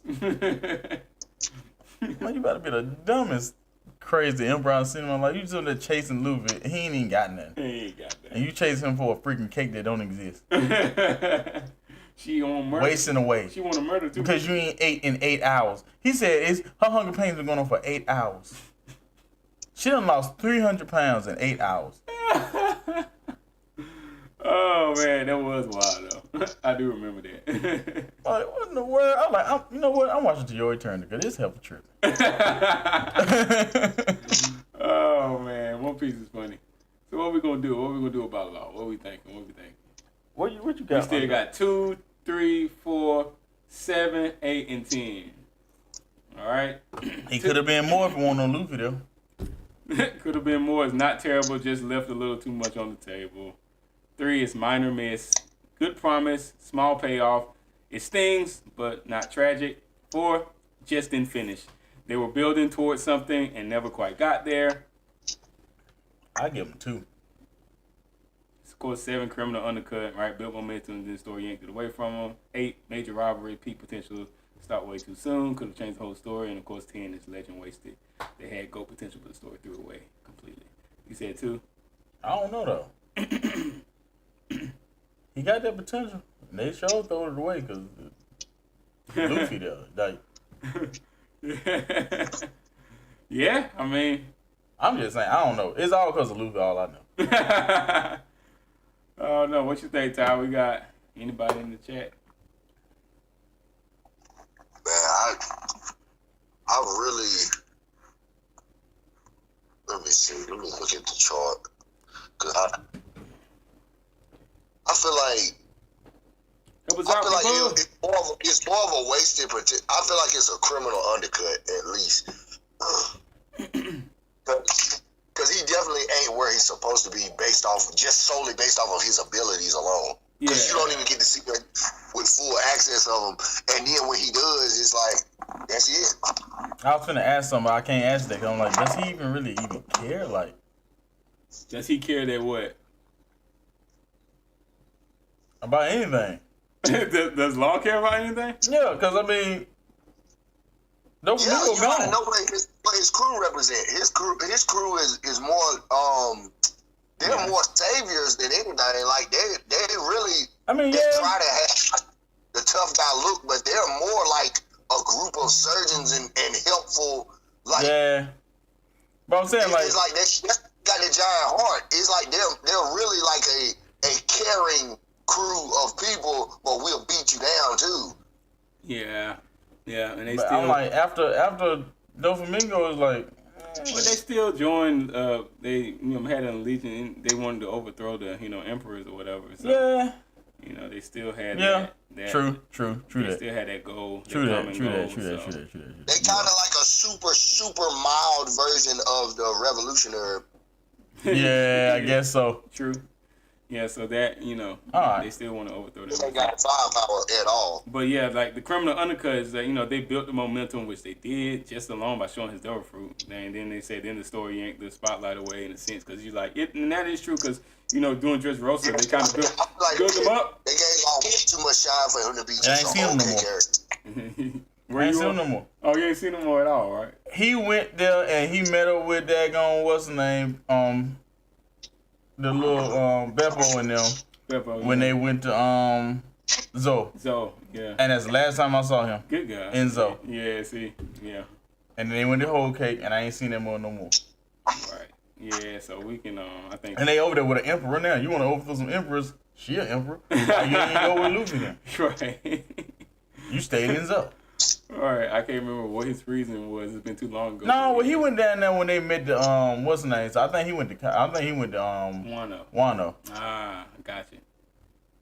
Yeah, he went to Wano. Which makes sense. Yeah, he going to go mess with Kaido. Gotcha. Cause they weren't supposed to be fighting Big Mom. They were supposed to just been going there Sanji to get Sanji. Right. And then it was like, we're gonna kill him while we're here. While we're here, we may as well get this poneglyph and which everybody knew was gonna happen anyway, because Luffy going there. He not gonna just sit there and be like, "There's an emperor here. I'm not gonna smack her." And he threatened her, like, so yeah. It was bound to happen. Oh yeah. But yeah, I don't know. Criminal, you good with 7? Whatever. They built momentum in this. Y'all know more about it. Yeah, I was gonna say we'll just go and put it there and we'll swap it. I'm at y'all mercy on that one because y'all know more about it than I do. Yeah, I'm just in Whole Cake, so. I'm just in Whole Cake. Thought I was leaving Whole Cake, but then Luffy went back to go fight freaking Katakuri. He been fighting for the past 50 episodes, so. Yay! Let's move on to our next character. All right. Now this one might be a little more difficult too, because I don't know if everybody's seen much of this character. Well, I'm pretty sure you've seen some of them. So we'll just do what we can with this one. Yami Sukahiro from Black Clover, the captain of the Black Bulls. Oh boy. Right? Yami's getting signed at different times in the show. But I feel like they wrote him real lazy, so it's like he's like one of those. He's like a Master Roshi of that verse. Like, I'm super strong. Yeah. I really ain't. Right, but I don't do much. I don't care enough to really show it. Yeah, and they similar to Law, they kind of like hint at him having this like huge role and this major ability, and it never really pays off. Even in his fights, he just comes out. He uses one ability. What is it, like Black Flash, something like that? And he just and that pretty much is it. But it's like, yo, you're really one of the only people that are using this type of magic, and then they hit at it being like bigger than it actually is. And but then it never really pays off. Even the fight that I was talking about last week, with what's the character name? Like Dante or whatever. Even the fight with him and Asta, when they kind of like team up and then do their little duo. It still doesn't really pay off with Yami personally. So I just think they really, and a lot of people say that it's like his character is like a loss as far as similar to Trafalgar Law. Like they underutilize him in fights. Even though anytime he does fight, it is a sight to behold. But it's just like they just underutilizing his character, kind of like a Law. Yeah. So I think it's similar. So, but I don't know as far as it being that low on the poll as a Law, because I still don't feel like they do it to the same level. Like you said, Todd, the way they wrote his characters, they're two completely different. Like even with Law, they're two completely different characters. They just treated them similar. I feel like it definitely could have been more, but I mean, it ain't hurting feelings. Right. So you can put them at like 2. Yeah, not terrible. Just I was thinking 3. 3, minor miss, good promise, small payoff. It stings but not tragic. I think that's fair. Right. Go with it. Yeah, I think that's fair. 3 for Yami. Yeah, because it definitely isn't. Because because of who he is, like you said, his character is written to be like a lazy character. He doesn't really have aspirations like, I want to do this and this, that. Even with Law, it was like, no, I want to take Delphi down. Then it's like, yeah, let's take down the Empress. He didn't even get to do it. Yeah, he didn't even get to do it. So it's like, stuff is ripped from him, but he has aspirations. With Yami, there is really no aspirations really for him. I'm just waiting to die. Even when they do his backstory, you kind of be like, okay, I see where he actually, it gives him, when they do his backstory, they give him some character development and they show like, okay, that he did have some things that he cared about, but present day Yami is like, he just like, yeah, I'm a captain of the Black Bulls, but so what? I need to use the bathroom. that's his whole thing. It's just like, he spends 60% of the time in the bathroom on the toilet. Oh, you sound like me. Yeah. You should watch Black Clover. Say what? He just like the warden that was in was it Impale Down? Yeah. Magellan, yeah. Yeah, he like Magellan, yeah. He spent half time in the bathroom. Yeah, I'm like, dude, are you serious? Yeah, so it's crazy. So he is written like kind of like. That Joe got Crohn's disease, huh? I don't be hurting him. He just be like, use the bathroom. I don't know. It's just like, it's part of his lazy character. Like, I gotta take a, It's like, he either sleeping, using the bathroom, or just drinking. Something like that. That's pretty much all Yami does. And then when it's time to fight, he just come out and use his move, and then it's just like, he OP. He's Zoro. He's Zoro. Chris Sabat does voice him. Good God!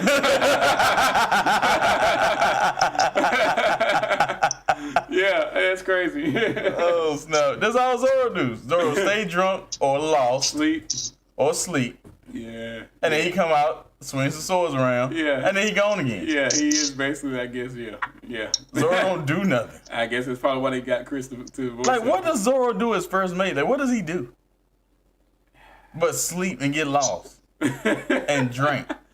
He be strong. Exactly. He be strong. He be strong. He was like, everybody be sitting there. What? I'll cut it. Like, right. That's it. That's Yami. I'll cut it. That's Yami. Like, you're a captain, dude. Like, you're supposed to have leadership qualities and all this stuff. No, I do. I'll just cut it. Like, yeah. It's crazy. But that is good. Yeah, minor miss. It's like Yami is Yami, so it really ain't nothing like, even though you can consider them underutilizing him, it's like, it is what it is. We love seeing Yami when we see him. It's all good. He gonna cut stuff. He either gonna cut stuff, he gonna be asleep, or he gonna be on the toilet. It's all good. That's Yami. We ain't gonna be too upset about it. But yeah, you should watch Black Clover, man. Get in. I used to watch Black Clover. Oh yeah, you did. It's been a while. Yeah, season 2 gonna drop, so it's gonna be dropping soon. So yeah, plenty of time to well, not plenty of time, but you got a little time to catch up on Black Clover if you have. Yeah, I think I'll go back and start it again. All right, awesome. Next character. I think we got like what 1, 2, 3, 4. Something like that. All right. Next character. Everybody knows and everybody loves this character. We were just talking about him a little while ago. Yeah, but some people like his opposition more, but we know that this character was just a stepping stone to get this character to where he needs to be. We just talked about it last week, I think. You see him, you know him, you love him, the one and the only, Satoru Gojo. God, I hate Gojo. Oh my God, I hate Gojo. The single most influential character in modern anime. Oh my God. I can't stand Gojo. I'm sorry. And I'm not sorry. And then of course people will say like, lost. What lost? Gojo is always winning. No, he did not. We know he didn't win when he got murked. That was a L. Season 2. I mean, my boy was his losses are never losses though. That's the his losses are never losses. That's the conversation, but really though, when you the strongest, was that Trash World? Bump Gojo, man. Yeah, but anyway, when you're like the strongest character. Why you even got him on this list? Because, man, it's part of the conversation. No, it's not. He don't lose. You don't think that him being cooped up in a box for half the season was a loss? No. Toji got hold of him. That was a loss. He was floating in Toji, that's what I'm saying. Toji. And then he like murdered him. He crescent mooned the Joker within the next 10 minutes. Even though the loss was to further his for the plot, you can lose. He did lose. He did lose. He lost that fight. He did lose that fight. He lost the fight. He lost the fight. He didn't lose the war, but he lost the fight. Didn't end. Toji thought it was over. I'm pretty sure Gojo thought it was over too for a second, but it was 2 episodes. He lost 1 episode and he came back and redeemed himself. While they were standing in the same place. No, it wasn't in the same place. He probably felt like the same place.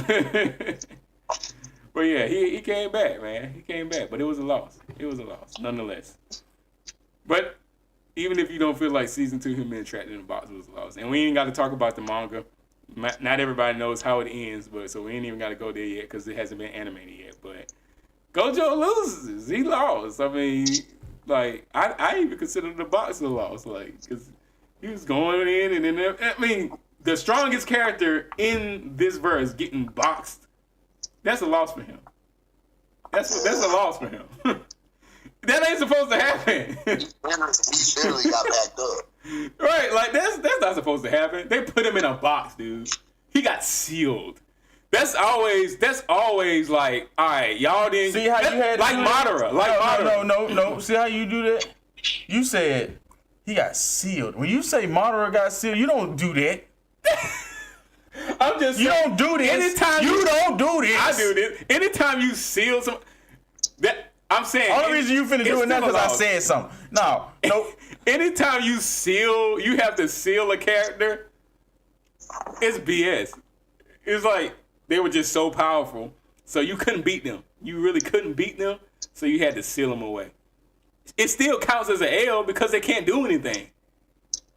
Right, they rendered obsolete. When other people get sealed, then Madara sit there and say, well, because I chill out for a while. Like, this nigga on vacation. He just taking a break. Oh, man. He ain't sealed, he taking a break. He decided, well, I guess I'm going to just take this time to chill out for a second. That's all. Yeah, Madara won't think of that. Madara was like, let me out this freaking box. Yeah, I think it's the overused narrative crutch, the whole sealing away thing. That's the only reason I brought that up. But it's I mean, either murder them or lose. I'll let y'all have this one. I will not answer this because that nigga ain't lost nothing. Answer nothing. Yeah, I mean, even if you say not terrible, just left a little too much on the table. Like, could have been. I'm gonna see where y'all put this at. Because I ain't participating in this farce. The nigga ain't lost. And that's why I say too. We know. Well, I'm pretty sure everybody know how it ends now, but it hasn't been animated yet. But it's like the things that happen. It shouldn't happen. It shouldn't happen. But anyway, even the Toji thing, like I said, it was a loss. But even though it was a plot device, it was still a loss. But Toji is more. I can't even just simply call Toji a plot device, right? Because he even comes back. And you can call it. You can say that it was. That's Zombie Toji. Zombie Toji, and you can say that he was a plot device for his son. But either way, he's Toji is Toji. I just can't like just equate him to just a simple plot device in and of itself. I think he's way more than that. But even to do what he did to Gojo was like that guy, and then Toji came and just changed everything. And of course, if he hadn't have learned how to use Hollow Purple from that, it would have been a done deal. But he was able to like break past that and learn Hollow Purple. But regardless, a loss is a loss. So anyway, we got 2, we got 4, we got 8, and we got 10. 2, 4, 8, and 10. So obviously,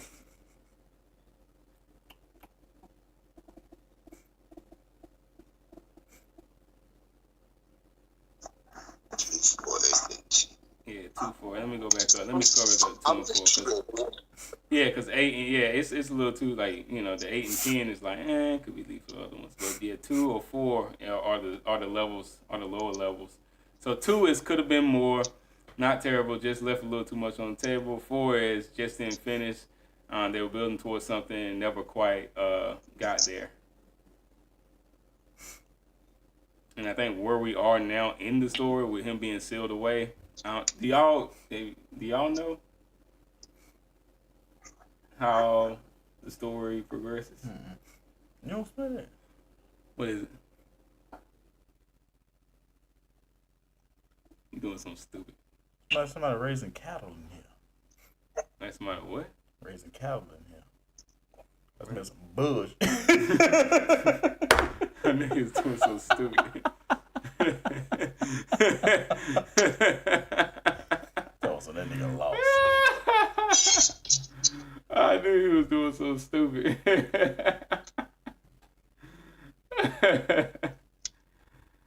Oh man, you stupid.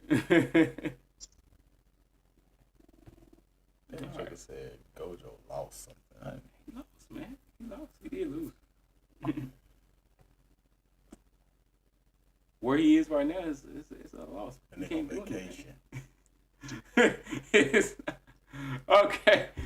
Season 3 is gonna be dropping very soon. We'll see. See how much of a vacation. Show me, please, cause I don't know what happened. Oh, you don't know how it ended? No. Oh, okay. All right. Yeah, my boy. Hey, you stay away from you stay away from those places on the internet very, very well. Oh yeah, I don't get on there looking for that. Okay, all right, yeah, I think 2 or 4. I'm a seasoned spoiler avoider now. After I do fine with the internet, but yeah. People will miss now the Gojo stands will probably put this like a major robbery, but I don't think where we are right now. And only because we talking about like, hey, peak potential, and then you get put in a box. That's kind of like, hey, that shouldn't happen. But I'm not. Even though I love Gojo, I'm not a Gojo stan. I'm not like one of his biggest fans. So I think really the only place that we could put him is probably like 4 for right now, since it's just me. Since you're not gonna weigh in. Nope. And that's they were building towards something and never quite got there, being that, getting boxed is like, that's pretty much prime location, I guess, for this narrative right here. It's like, yeah, he was what's the name of the arc? I forget the name of the arc. Shibuya Incident. Yeah, Shibuya Incident. Oh, yeah, Shibuya Incident. Boy down there wreaking havoc. Killing innocent people. Killing innocent people. Some innocent people. Killing innocent people with a smile on his face. Don't make no sense. What was he supposed to do? That's a kissing. What was he supposed to do? What would you have done? I wouldn't have been smiling the whole time. No, what would you have done, though? Not what wouldn't you be doing. What would you have done? I don't know. I may have tried to find another way first before I just start murdering folks.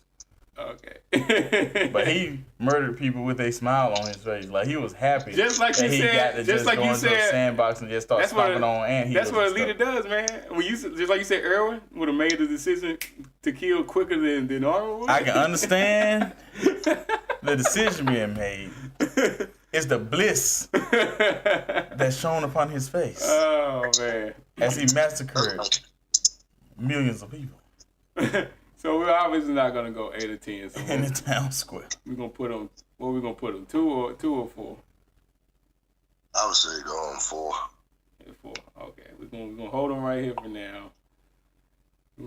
now. We got 3 more slots. Let's go. I know that was gonna be fun. I knew Chris was gonna have a fit with that one.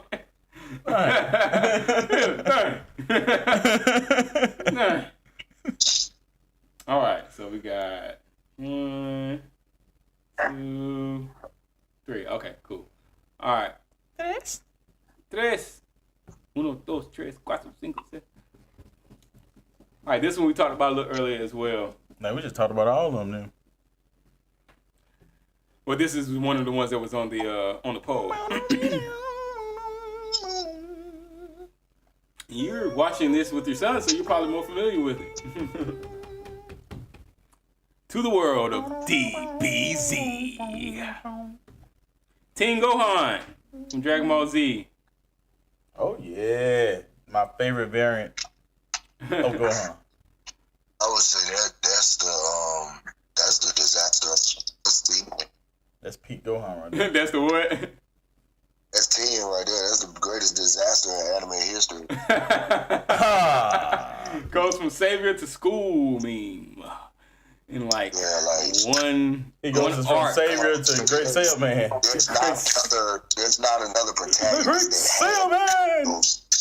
Potential, yeah. Literally named the strongest one, like pretty much the potential for the strongest being in the universe at this point, and it just the strongest living being, and then we just go like nothing, straight goose egg, nothing after that. It's like Gohan was literally like there would be no need for Broly's character to even be created if they let Gohan go crazy.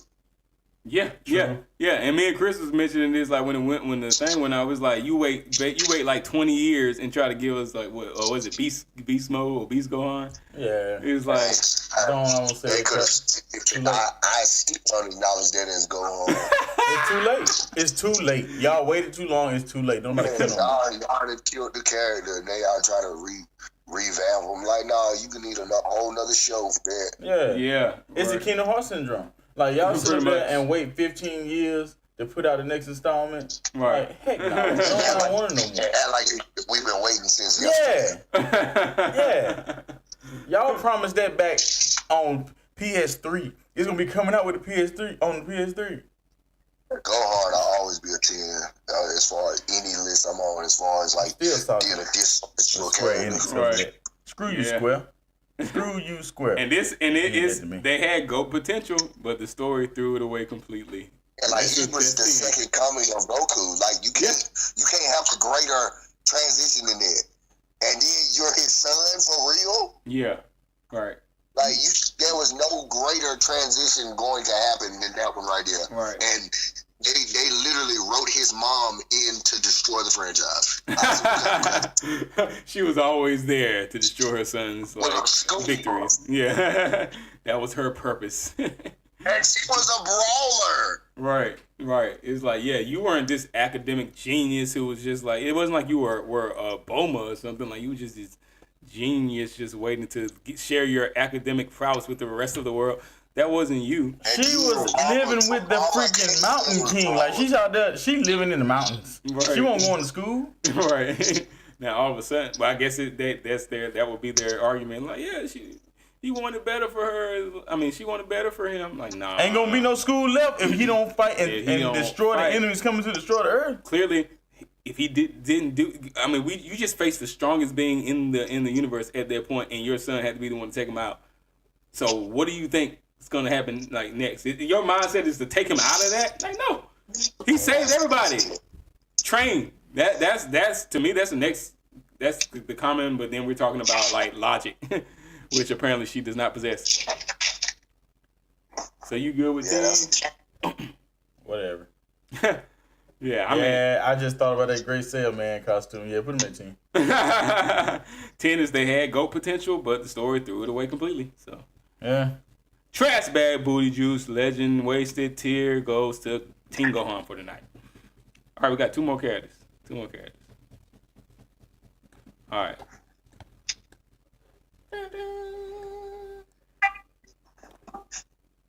Okay. Another one that was on our list. Our poll. Back to the Naruto verse. Standing right beside the other Naruto verse that was at fair outcome number 1. We are looking at our boy. The one and only. We talked about him at the beginning. Taijutsu Master Rock Lee. Dang.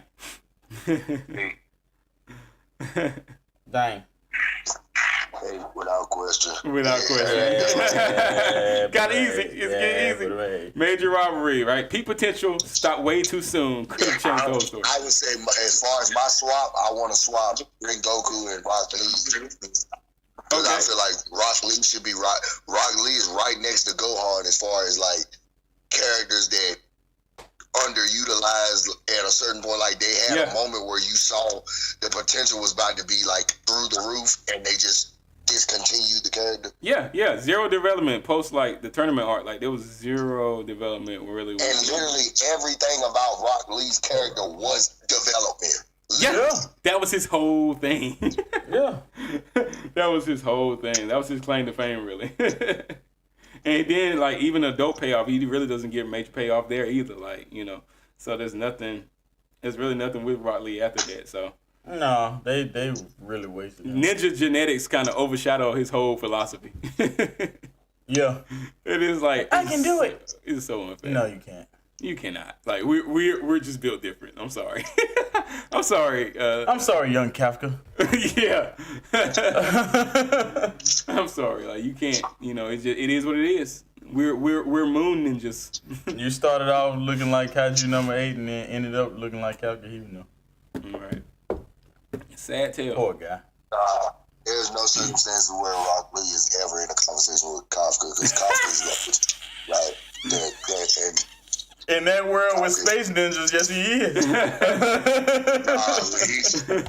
Lee could kick Kafka one time, and Kafka would die of an aneurysm. Yeah, that is 100% true. Yeah. If he ain't pull that kaiju out, if he don't pull that kaiju out, like even his suit is pointless because that's it what I'm has saying. no When we ability. talk about Kafka and not kaiju number 8, Kafka couldn't literally catch the dust trails from off of Rock Lee.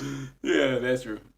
Yeah, he's definitely trained. Has way more training than my boy, than our boy Kafka. So, but yeah, comparatively in this verse, it's like they did him so dirty. They made him look like he was worthless, and we know he's not worthless. But they made him look worthless after the tournament arc. But anyway, we only got one more slot, people.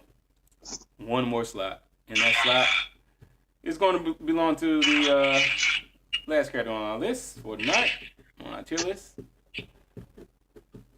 And it's going to be none other than Mr. 97 himself. Ain't no way you put him on here. Oh, boy. Oh, man. Oh, dude, come on, man. No, not that, dog. Yep, none other than he said he gonna kick Kafka in the what? Son. Yeah. Dang. Yeah. My boy, Guts. Did my boy take a major L? I mean, I feel like he definitely falls into the could have been more. Yeah, he that's the only slot for him. I'm saying, like, I mean, we still got the swaps. But I feel like swaps. he wouldn't need to be down there like a drastic change like Gohan and Rock Lee. No, he just won't as bad as theirs was. He was still the main thing versus them being possibly at least a main character. Again, they got side character. Yeah, well, that's because they're going. Yeah, his whole universe is based around pain and loss, fight, trauma, betrayal, in general. Yeah, the whole narrative is about loss. So he's the king of loss because his whole universe is about loss. It kind of sells that character better than like that. That's why I said it ain't as like as much of a definitive. Oh, he was done dirty. He has a gruesome story, period.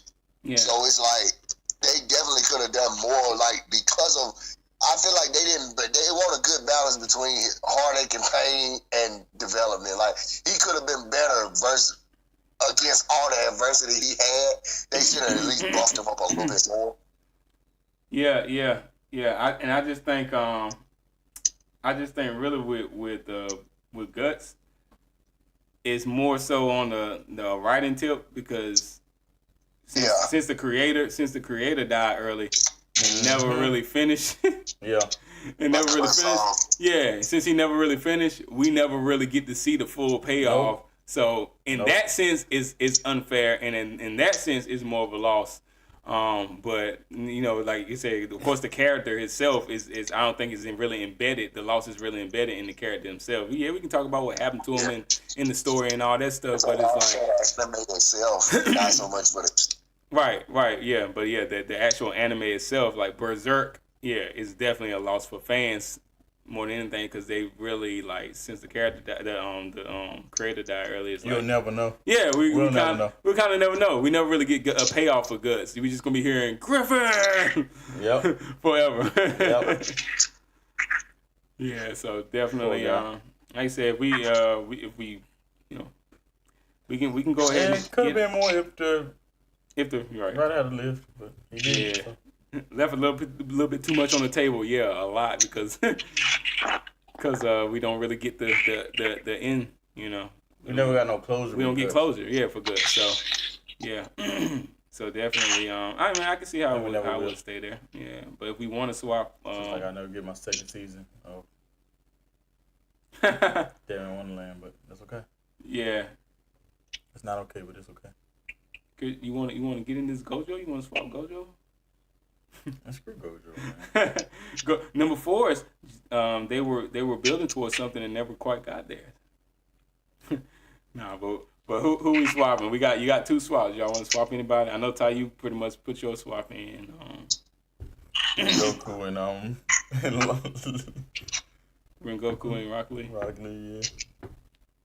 Yeah, that's the one I feel like Rock Lee was as egregious as Gohan. Like those are just 2 characters that really could have progressed the story. Right. And you just, I guess, just decided not because you can't ever say that Rock Lee and Gohan weren't fan favorites because of the adversity is old. You loved them and wanted them to level up. So it's like they had no excuse to do them like that. So they had no excuse to do them like that. Yeah, so we can swap Rengoku. Why you Rock do Lee. that? Why you do that? All right. So that one swap. Is it anything else you'll see on there you want to swap, or I'll go up and come back down again. So we got fair outcome for Sasuke. Could have been more. Guts. Minor miss. For Yami.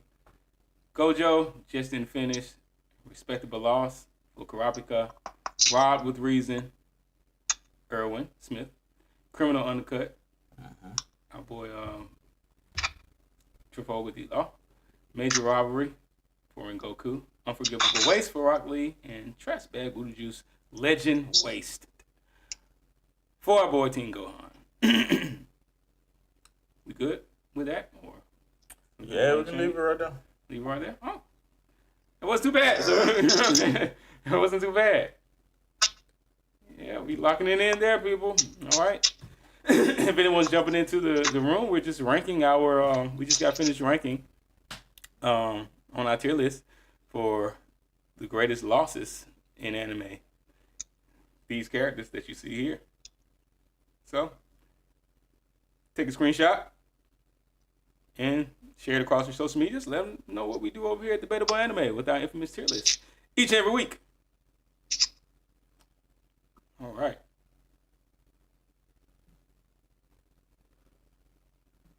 Nice. Nobody else has any inputs for changing anything? Just let us know in the chat what you think. If there's anybody else that you feel like was a loss that wasn't on this list, let us know. If you're watching this video after it's uploaded, let us know in the comment section. All righty. Get out of here.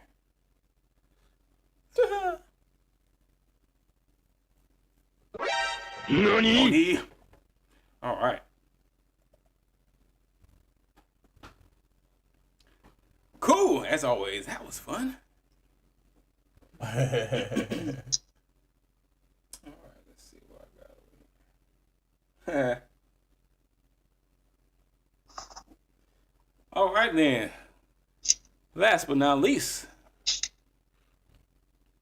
think it's time to get into some hot takes.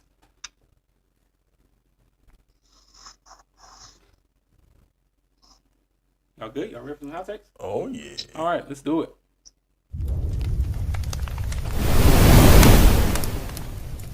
It's hot.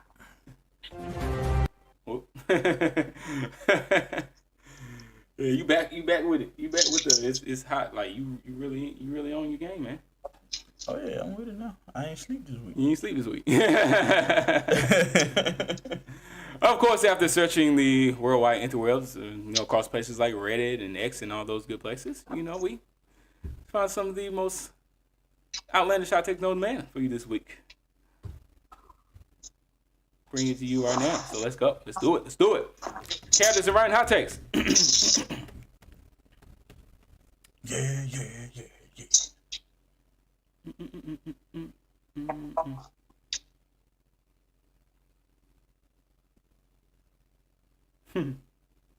All right, so this first hot take is that comedy requires more talent than sad writing. They say it's harder to make people laugh consistently than to make them feel sad. Huh? Y'all think about that?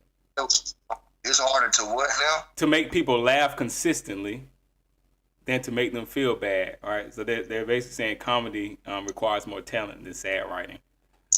So like the comedy anime, it's harder to make a comedy anime basically than like a, than I guess an emotional drama feel anime. Nah, because with a certain level of stupid, you can make anything funny. But it's like with certain anime, you can just, all you need really is a good musical score, and anime will be sad. Even if it's a funny anime, it may have some music in it that make you think it then took a turn. Yeah, I guess so. Like the music makes more of the decision for you than the actual tone of it. Like I feel like the musical score makes that big difference with animes and stuff. Like it makes a big difference because it's like you really gauge a lot of your emotional standpoint. You hear the music, you know something bad is about to happen. So mentally, you already prepared for like some type of negative aspect to a certain degree. But it's like with comedy, it could be like, I feel like if you go into it with the mindset this is a funny anime, you are anticipating funny. So anytime something happens, you're waiting for a laugh. Versus sad, you can see it ahead of time, and you almost, it's like you more set. Like when you go into a genre, you know when you read it, you know what you're going into it for. So it's hard to gauge. Like, but yeah, this one's gonna make me sad because I know it's a sad anime, so my expectation is sadness. Same thing with comedy. I don't think it's no more difficult. But I can see if it was more stand-up, but like just for comedy, it's all in how you write it in. Because there's plenty of funny stuff in Naruto and all the other anime that it's funny because of how stupid it is, and you might not even wrote it to be funny. It's certain shit, but I see it as funny. Yeah. So it's like, I feel like comedy has less effort that you have to give. It can be stupid and still be funny versus sad. I feel like sad is a perspective because it's like some people didn't think certain stuff was sad in anime. Like Potato Girl, some people looked at it. Some people didn't like Potato Girl, so they didn't see that as a law. But everybody that watched it that knew what was at stake in Attack on Titan when they lost Potato Girl, she was pretty much the emotional anchor because it's like she just happy and listening. Like everybody feels like that character, so it's like. I feel like it's harder to sell the sadness, but you gotta make us like one with the character almost to really feel the sadness. Like the way y'all said Erwin hit y'all hard, it didn't do much for me because Erwin's character wasn't somebody that I was emotionally tied to. Yeah. I just liked how he grinded. I knew he was a hard worker and stuff, but it didn't hurt me the same way it did with Hughes, knowing Hughes had a family. Yeah. Like, it's like you split what's at stake and what he loses as a result of it. With comedy, it's like it's happy go like Don. I'm expecting to laugh when I watch Donda because it's a stupid anime. Like, I'm expecting stupid. So it's like, it's different. Yeah, I can see that. I guess. I can see perspectives. It's just for me personally. I feel like comedy is always easier because it's like, for me, comedy is always easier. Like, I can be funny all day long. Yeah, but I'm a good actor too, so I can be lying and make somebody cry. But it's like, naturally, I'm gonna make you laugh way before I make you cry. Right. Yeah. So yeah, I gotta pull for emotion out of you to get you to cry, because that's a deeper emotional state. Comedy is more on the surface because you want to feel good, so you gravitate towards that. Yeah. But nobody wants to be vulnerable and sad out in the open, so you gotta kind of pull that out of people.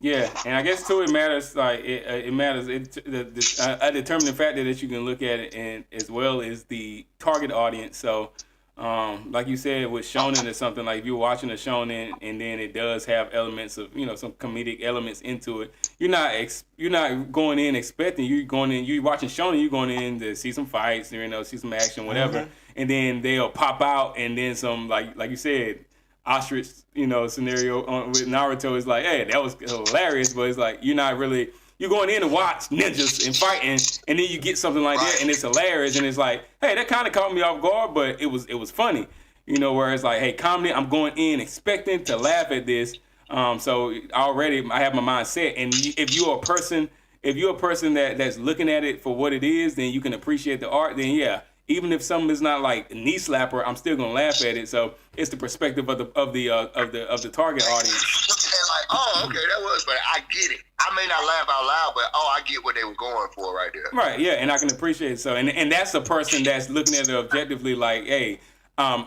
this is just who I am as a person enjoying the art. But not everybody's like that, so some people are going to be more critical. Right. So, but this person that made this hot take, I don't think they were taking that into consideration, because to make a blatant statement like it's harder to make people laugh consistently. Well, you must be the type of person that's like hard to please. There might be a person typing it that sucks at both. Right. Piss Bridges on. Huh? What the piss Bridges on? What's going on, man? I ain't even in the. I ain't even got the chat pulled up. That joke said, I'm expecting Diddy with Diddy down. What? I'm expecting Diddy with Diddy down. Are we trying to play Donda Don? Is that what's going on right now? Oh no, I'm trying to figure out what happened in season 2 of Donda Don that would make you say Diddy Don. You got some stuff going on to your eternity. Got me thinking about some daggone. Oh. Yeah. Hey, Bracy. Hey, Stiller, have you seen season 3 of To Your Eternity? Because he got some. You want to talk about Diddy? Now, come on now. It's some Diddy. It's some Diddy type. I thought I saw some people named Robert in there. Robert. Yeah, Ty. Yeah. I know, Ty. You probably ain't started. And To Your Eternity is still my favorite anime, but I don't know, man. Funky stuff starting to. I don't know. I'm getting kind of weirded out. Stay away from To Your Eternity. If you haven't seen To Your Eternity, season 1, dope. Season 2 is a little slow. Season 3. Like I said, I went back through half of season 2 now. Ditty. After watching season 3, season 2 ain't as bad as I thought it was. As I remember it was. It really ain't. You went back and watched season 2? Yeah. I was at Aaron's house today and like it was sitting there watching, and I was like, after watching season 3, it makes so much more sense now. It's like, okay, it don't suck now. Hey man, I wasn't really So which one? Season 2 of To Your Eternity. After watching season 3, season 2 makes a whole lot more sense now. So it ain't as it's still slower, but To Your Eternity is a slow anime anyway. Yeah. Love Donda Don. It is what it is though. Why I gotta be Diddy Don though? Yeah, why I gotta be Diddy Don though, man? I mean, I guess I can kind of understand where you're coming from, but Diddy Don, Diddy Don, Diddy Don, Diddy Don, Diddy Don. Oh God, no. Credit, man. Y'all making that man more famous than he is. I know. Hey, If you see season 3 of To Your Eternity, hey, it is what it is. It's some weird stuff going on. That joker put me on To Your Eternity and ain't seen season 3 yet. You slipping still. You slipping, man. Get right, brother. Get right. All right. So yeah, that hot take. Since it was so they were so matter of fact about it, we can douse it. Douse that mug. All right. Moving on to our tropes, structure, and genre hot takes for the night. Hot take, one from this category. Power of friendship only sucks when the writing is lazy. Fans hate the trope, but the best arcs in history are built on it. Power of friendship gonna always come out on top. I'm sorry. Power of friendship. Power of friendship always gonna come out on top, man. Hey. Power of friendship worked so much it changed Vegeta's life. See what I'm saying? Power of friendship worked. Hey, power of friendship stop Sasuke. We should have killed him. I was ready to stop his heart. Oh snap. Yeah, power of friendship, baby. Oh snap! That's To Your Eternity all day long. It's all power of friendship. It's all power of friendship. Really. It's all shown in. Tell you the power of friendship never dies. That's all I'm saying. Still said that's what they call it. Diddy Don. I ain't never heard that one. Ace say what? I said power of friendship ain't help Ace. Oh dang. Yeah. The brotherhood couldn't help Ace. I don't. Yeah, friendship. No, the power of friendship. The power of friendship helped Ace. Ace just decided to throw it away. Like it helped him. He had the power of a brother and still could survive. Yeah, the brotherhood. He decided to die. That's all. Braces, still said that AOT basically the power of friendship. Explain yourself. We eat our friends. We eat our friends for breakfast. AOT power of friendship. I saw the power of friendship after they shot Sasha. That was the power of friendship. They ain't no piss out of jokers. Yeah. My girl, that was the power Gabby. of friendship right there, boy. Gabby she didn't have a chance. Yeah, she definitely, power of friendship came to her aid, but it still didn't save her though. I said, boo, boo, boo, boo. Came to Gabby's aid, but it didn't save her.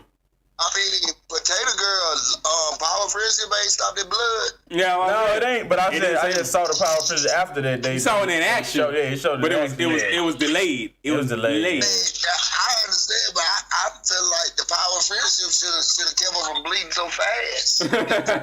No, see, the friendship was misguided. The friendship went to stomping on old girl, and then instead of stopping the bleeding. I don't like that kind of friendship. I don't want no aftermath. Before I get shot. Oh man, that's crazy. Having only cared about Armin and Mika. Dang, yeah. I mean, you could argue that he did the whole 80%, 20% thing. Really was like more of like. My friend's gonna survive. Yeah, it was more like 98.8, 1.2. And they the only people that matter. Right. Yeah. It was definitely skewed in that direction. Bump Falco and all them jokers. Yeah. Even though that fool could fly and save everybody, but still. Yeah, he did. Mm-hmm. Become like a whatever Titan. The Flight Titan or whatever it's called. Something. The ugly Titan. They turned into a bird, dog. I'm a bird. Yeah. Yeah. Nice. And his name was Falco. I was like, y'all get on my nerves. Yeah, I'm like, at that point, I'm just like, okay. All right, y'all. Come on. Are we getting a little lazy here? Now, y'all think y'all funny. I think y'all slick. Y'all pulling a Dragon Ball here. What are we going on here? Nice. All right. Good point, though. Still a good point. So we dousing this one? What we doing? I mean, no, I think we pretty much agree with that. Yeah, we do. The power of friendship, is only sucks when the writing is lazy. Fans hate the trope, but the best arcs in history are built on it. I mean, guess what? I think so. It's hot. It's hot. Yeah, it's hot. Yeah, people hate it, but it's like, hey, we can debate it because would some of our favorite anime be what they are without the trope? I mean, come on now. Heck no. Think about it. Our friendship done say Luffy 5 million times. I know, right? All right, so let's move on to some overrated versus underrated hot takes. Oh, this one's good.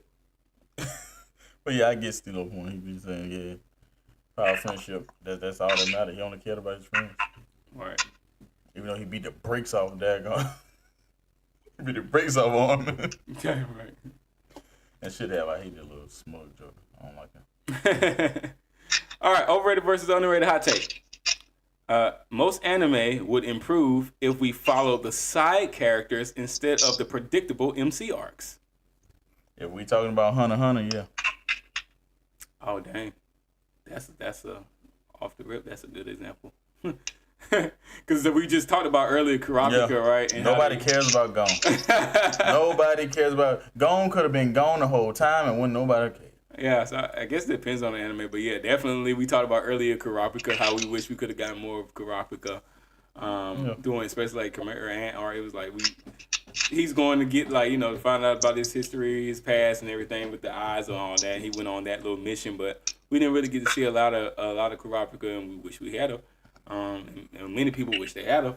Even Killua, seeing more Killua, like we would have been okay with that. Even though we got a lot of him in the Chimera Ant art, but it still wasn't. It was still not following him. He's not the central thing. The central thing is still gone. My boy said, "Hold up now." I said what I said. You want to wear some short shorts over that, Silo? What's you? Go fishing. You want to show some people some rock? You want to play rock paper scissors, man?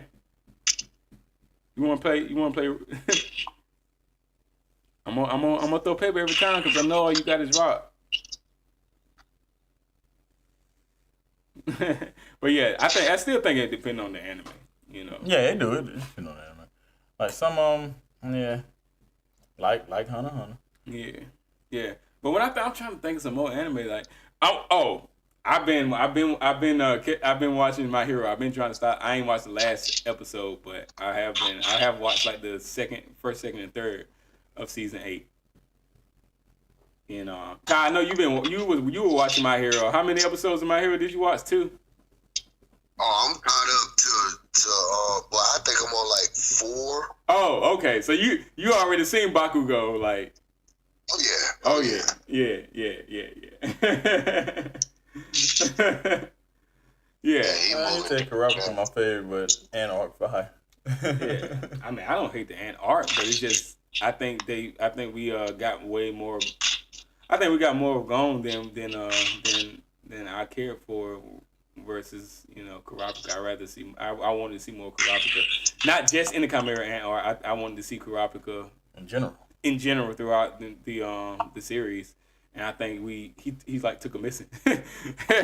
He took a missing. He got gone. He got gone for a large part of the series. From what I remember, like I said, it's been a while since I watched Hunter, but it's been a while. But I do remember thinking like, dang, what the heck Kurapika go? But yeah, like My Hero, Bakugo. I mean, that's all you need to say. Season 8, the first 3 episodes, Bakugo. I mean, come on. Yeah, it's a joy. It's a joy to watch. But even that, we talking about like side characters. I mean, at a certain point, I even feel like, and I don't hate Midoriya, but at a certain point, I'm like, dang, like, I mean, even though we're really just seeing a lot from Bakugo. Get some all back going on, man. But if we had in the past, I wouldn't have been mad to see us following Bakugo a little bit more, in my personal opinion. And then there's so many other characters.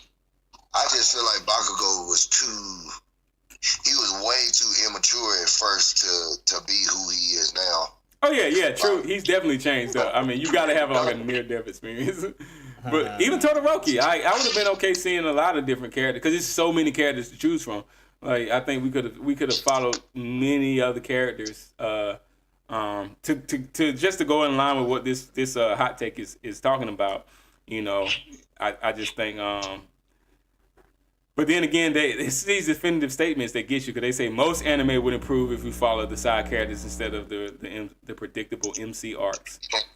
It's like it's so many anime that you would have stopped watching if it weren't for the main character. So it's like you can't just right, yeah. And I get some of the arcs are somewhat predictable, but it's like it's only so many tropes we can follow. Like, but even still, even with saying that, even though we know sometimes kind of what to expect, ultimately, it still doesn't exclude them from actually being watchable.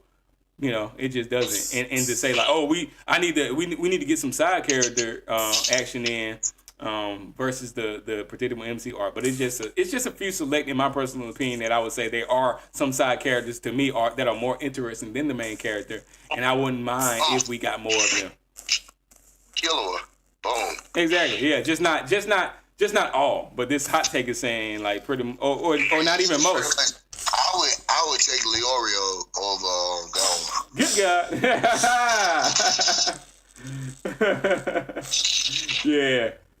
Yeah. I ain't mad at it. Stilo said, hate Gon, but his breakdown, the best part. I think his breakdown solidifies his instability for sure. He said, series far from over. Yeah. It's dangerous. Yeah. I think I get the same vibes with that as we were talking about like Berserk, even though he died, but the creator died, Berserk. But I don't know. I just get the same vibes. You can tell it's like this is unfinished. This is an unfinished story, and we can get so much more. We can get so much more out of it. But yeah, we can douse it. You've been dousing. Douse them up. Douse them up. All right. All right. Dropping water droplets on the whole time. Right. Let's see. Little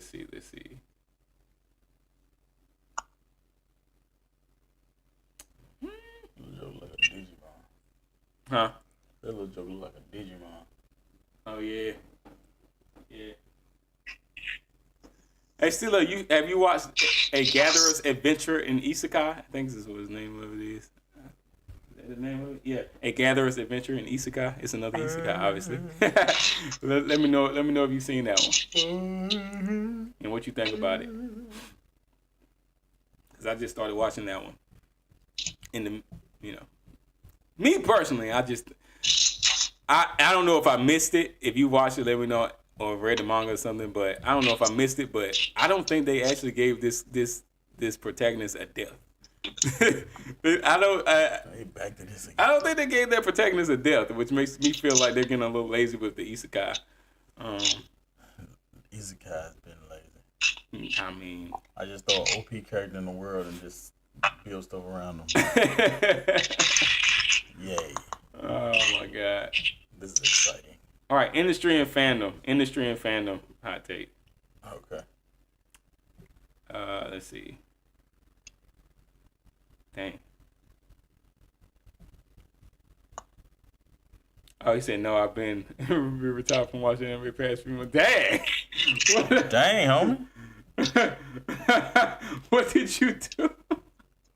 Dang. What happened, man? That is a major statement right there. Hey, don't check it out, man. If you've been retired, not on my account. Except Gachakuda. How you retired from anime except Gachakuda? I've been watching Gachakuda too. I've been watching Gachakuda. Yeah, or Aaron called it. That's because he misunderstood my joke. That's because he misunderstood my joke. Instead of calling it Gachacooter, he's just say Gachacoochie. Like, dude, you killing the joke. Yeah, it's supposed it's to be Gachacooter for a reason, because it's close enough to the.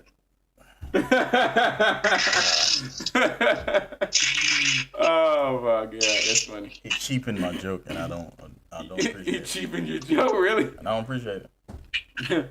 All right, let's look at this industry and fandom. All right. That's a fun. Quiet Streets.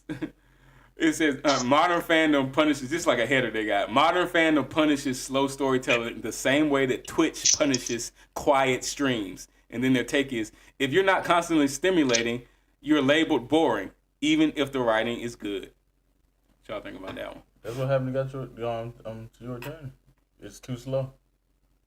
It's too slow. People can't take the time to sit there and watch it. It's too slow. I mean, the story, I don't care how long it is. Say what? I mean, it's just my perspective, but I'm never going to give up on an anime story because I don't care what the pacing is. Oh, yeah, if it's good writing, you saying, like, it don't matter. Right. Yeah. It's like, I can't rock with, I can't not watch it because it's slow, especially if the story progressing, no matter how slow it's going, that means it's going somewhere. Like it's eventually gonna get to where I'm looking for. But I mean, I can understand why some people impatient. So like they're looking like, no. Yeah. I was like, how many times you go sleep on One Piece before you start watching? That's why I said that was one of them ones where it's like both times I tried, I'm like, I don't know. Yeah. And it's a fact, like people, and some people, and that's you being like just understanding and loving the art form because you give it more than one chance.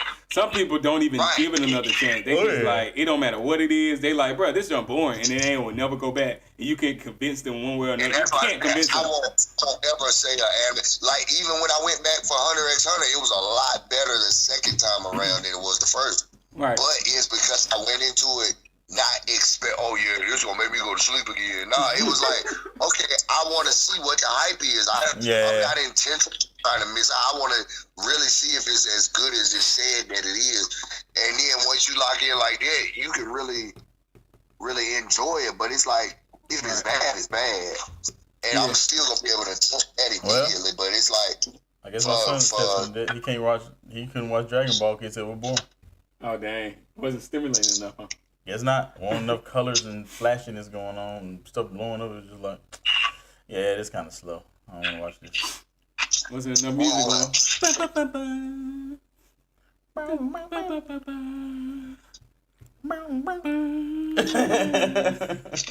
enough going on. Guess not. Dragon Ball. I mean, it's definitely older. You can tell this. It's the 80s now. You think about it. It's like 40 years old now, so.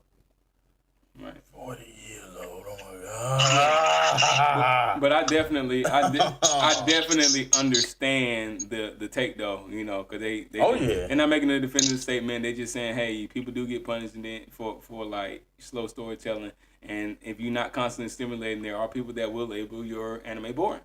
Even if the writing is good. That's just, that's a factual statement.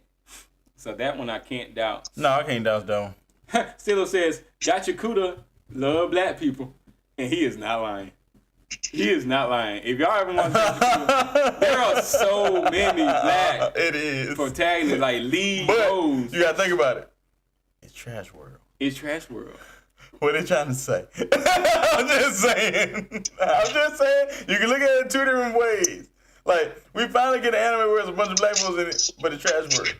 But the thing is, he visited Chicago.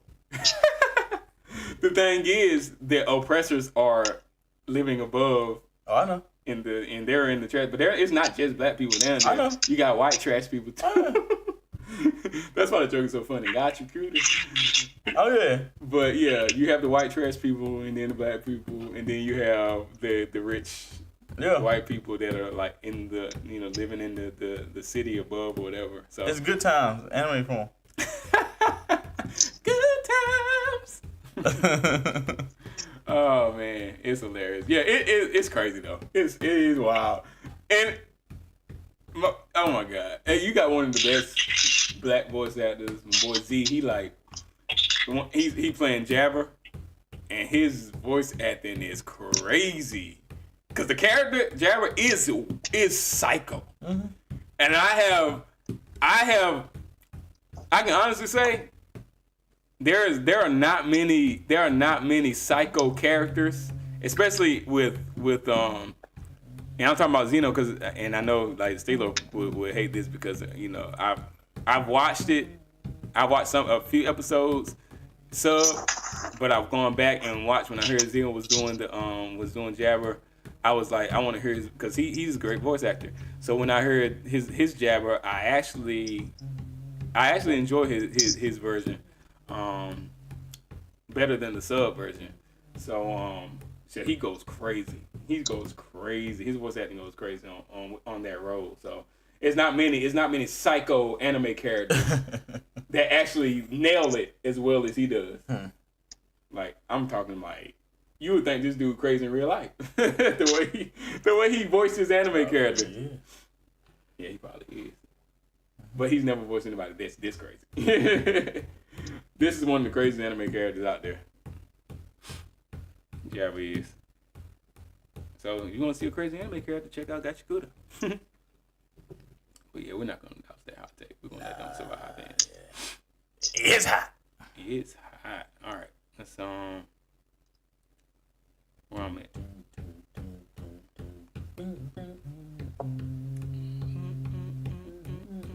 All right. Okay. This our last hot take for tonight. Actually,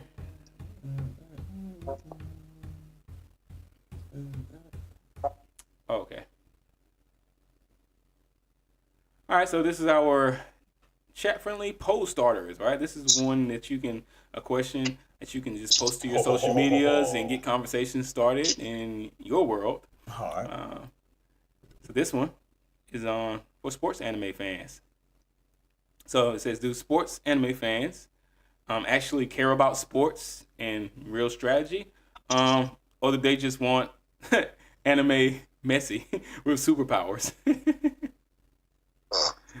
And I guess they're referring to the soccer player. Mm-hmm. I forget his name. Something Messi. Real popular. Yeah, real popular soccer. Huh? You said Messi, right? Yeah.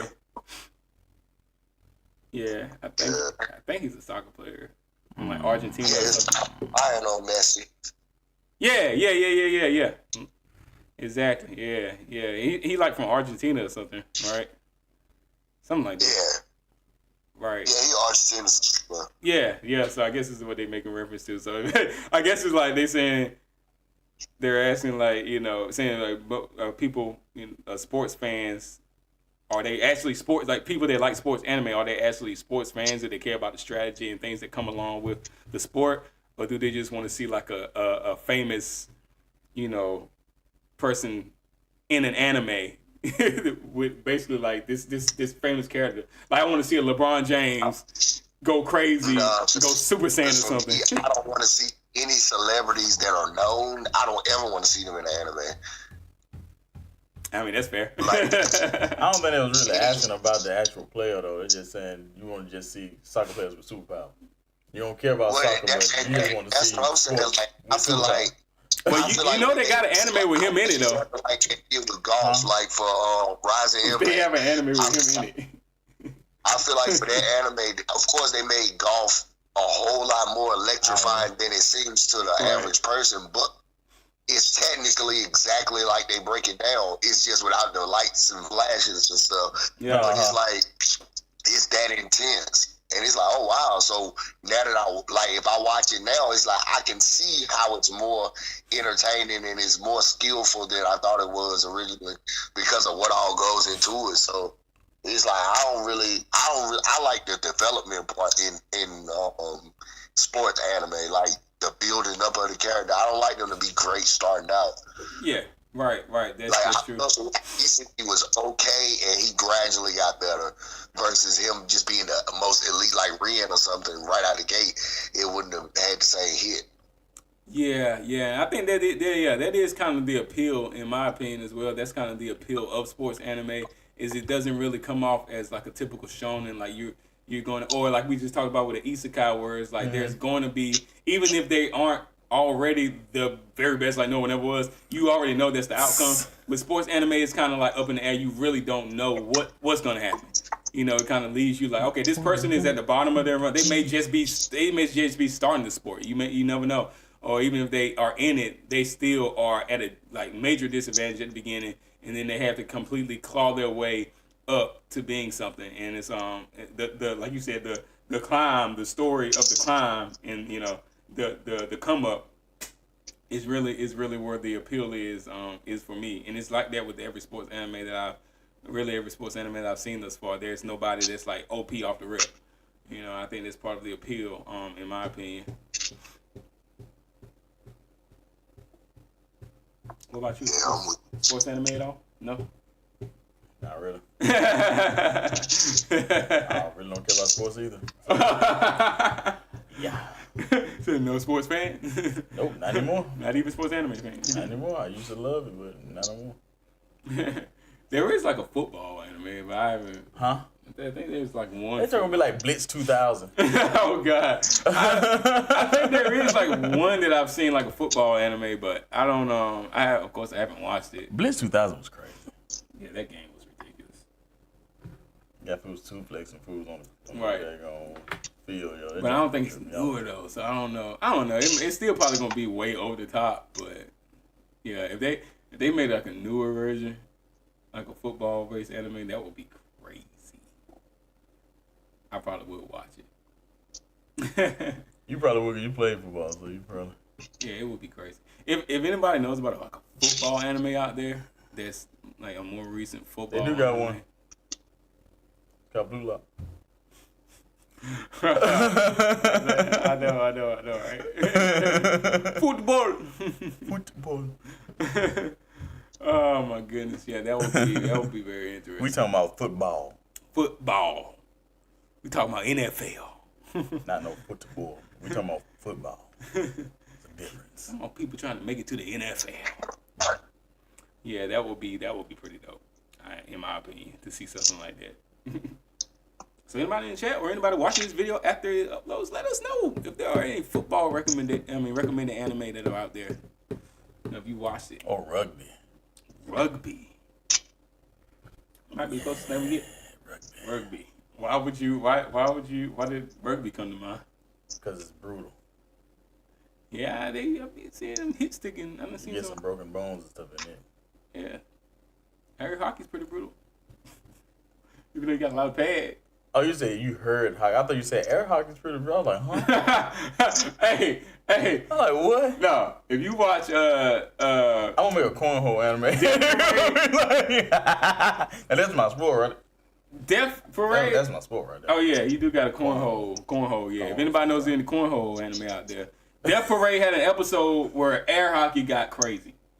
If you haven't seen Death Parade has an episode where they made air hockey look like Blue Lock. I was like, what?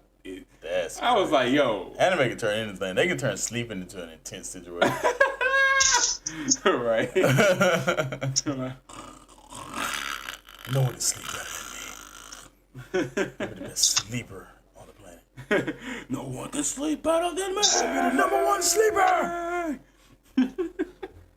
Oh, it's like something Patrick Sates would be doing.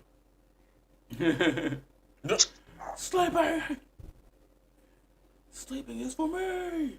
Sleeping is for me. Oh, snap. I don't think most of the people that watch sports anime are sports fans, though.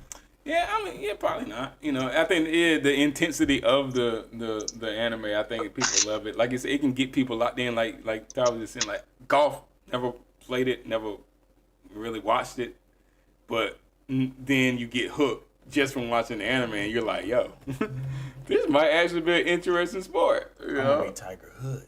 It could be Tiger Woods. So anime just has an effect, you know. If you're an anime fan, you probably can that can be like that's like an entry, you know, a catalyst into becoming a fan of other things. Because of your love for anime. Oh yeah. Like you can watch like like on what Food Wars or something, and then you'll be like, "Yo, I'm gonna cook too." Yeah, cooking might not be bad. And end up being a master chef. Yeah, because you watched Food Wars. Because you watched an anime. That's you watched crazy. Fighting Food-Ons back in the day. Oh God, not Fighting Food-Ons. This mug, you bringing up all the oldies, man. First Ace Lightning, now Fighting Food-Ons. Yeah, you're showing your age for real. Hey, I can't do nothing but show it. I am what I am. I am what I am. I am that I am. That's hilarious. But that was it for the hot takes for tonight.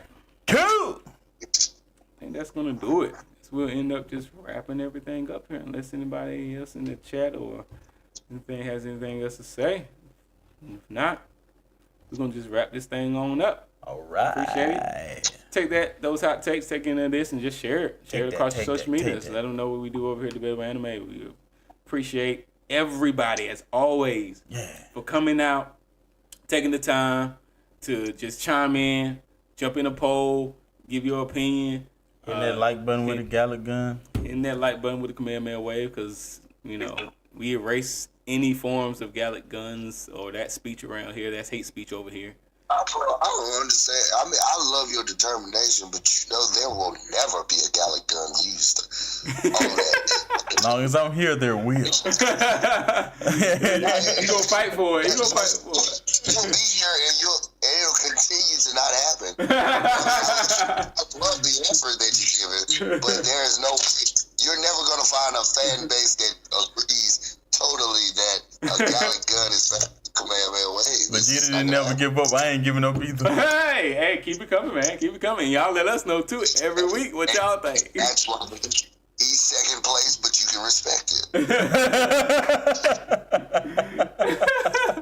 Gallic gun or Kamehameha wave, y'all let us know. But until y'all say something different, we're gonna be battling this thing out. Smash that like button. Let us know you appreciate us. If you haven't already, just help us out. Let the algorithm know that you love us and you love what we do over here at DebatableAnime. We appreciate you guys. We love everybody, man. Look, y'all love on your families, because family is all you got at the end of the day. All right? So, much love you all. Appreciate everything. And we will see you all next week. God willing. Same time, same place. 6 p.m. EST right here on the DebatableAnime Podcast. Peace. Good night, everybody. It's your opinion, my opinion. Somebody else.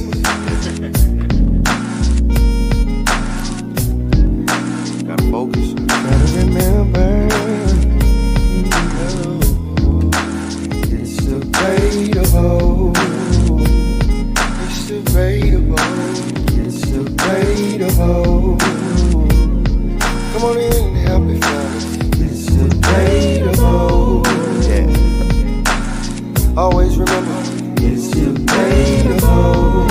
If it didn't happen in the manga, it ain't canon at all. It's debatable.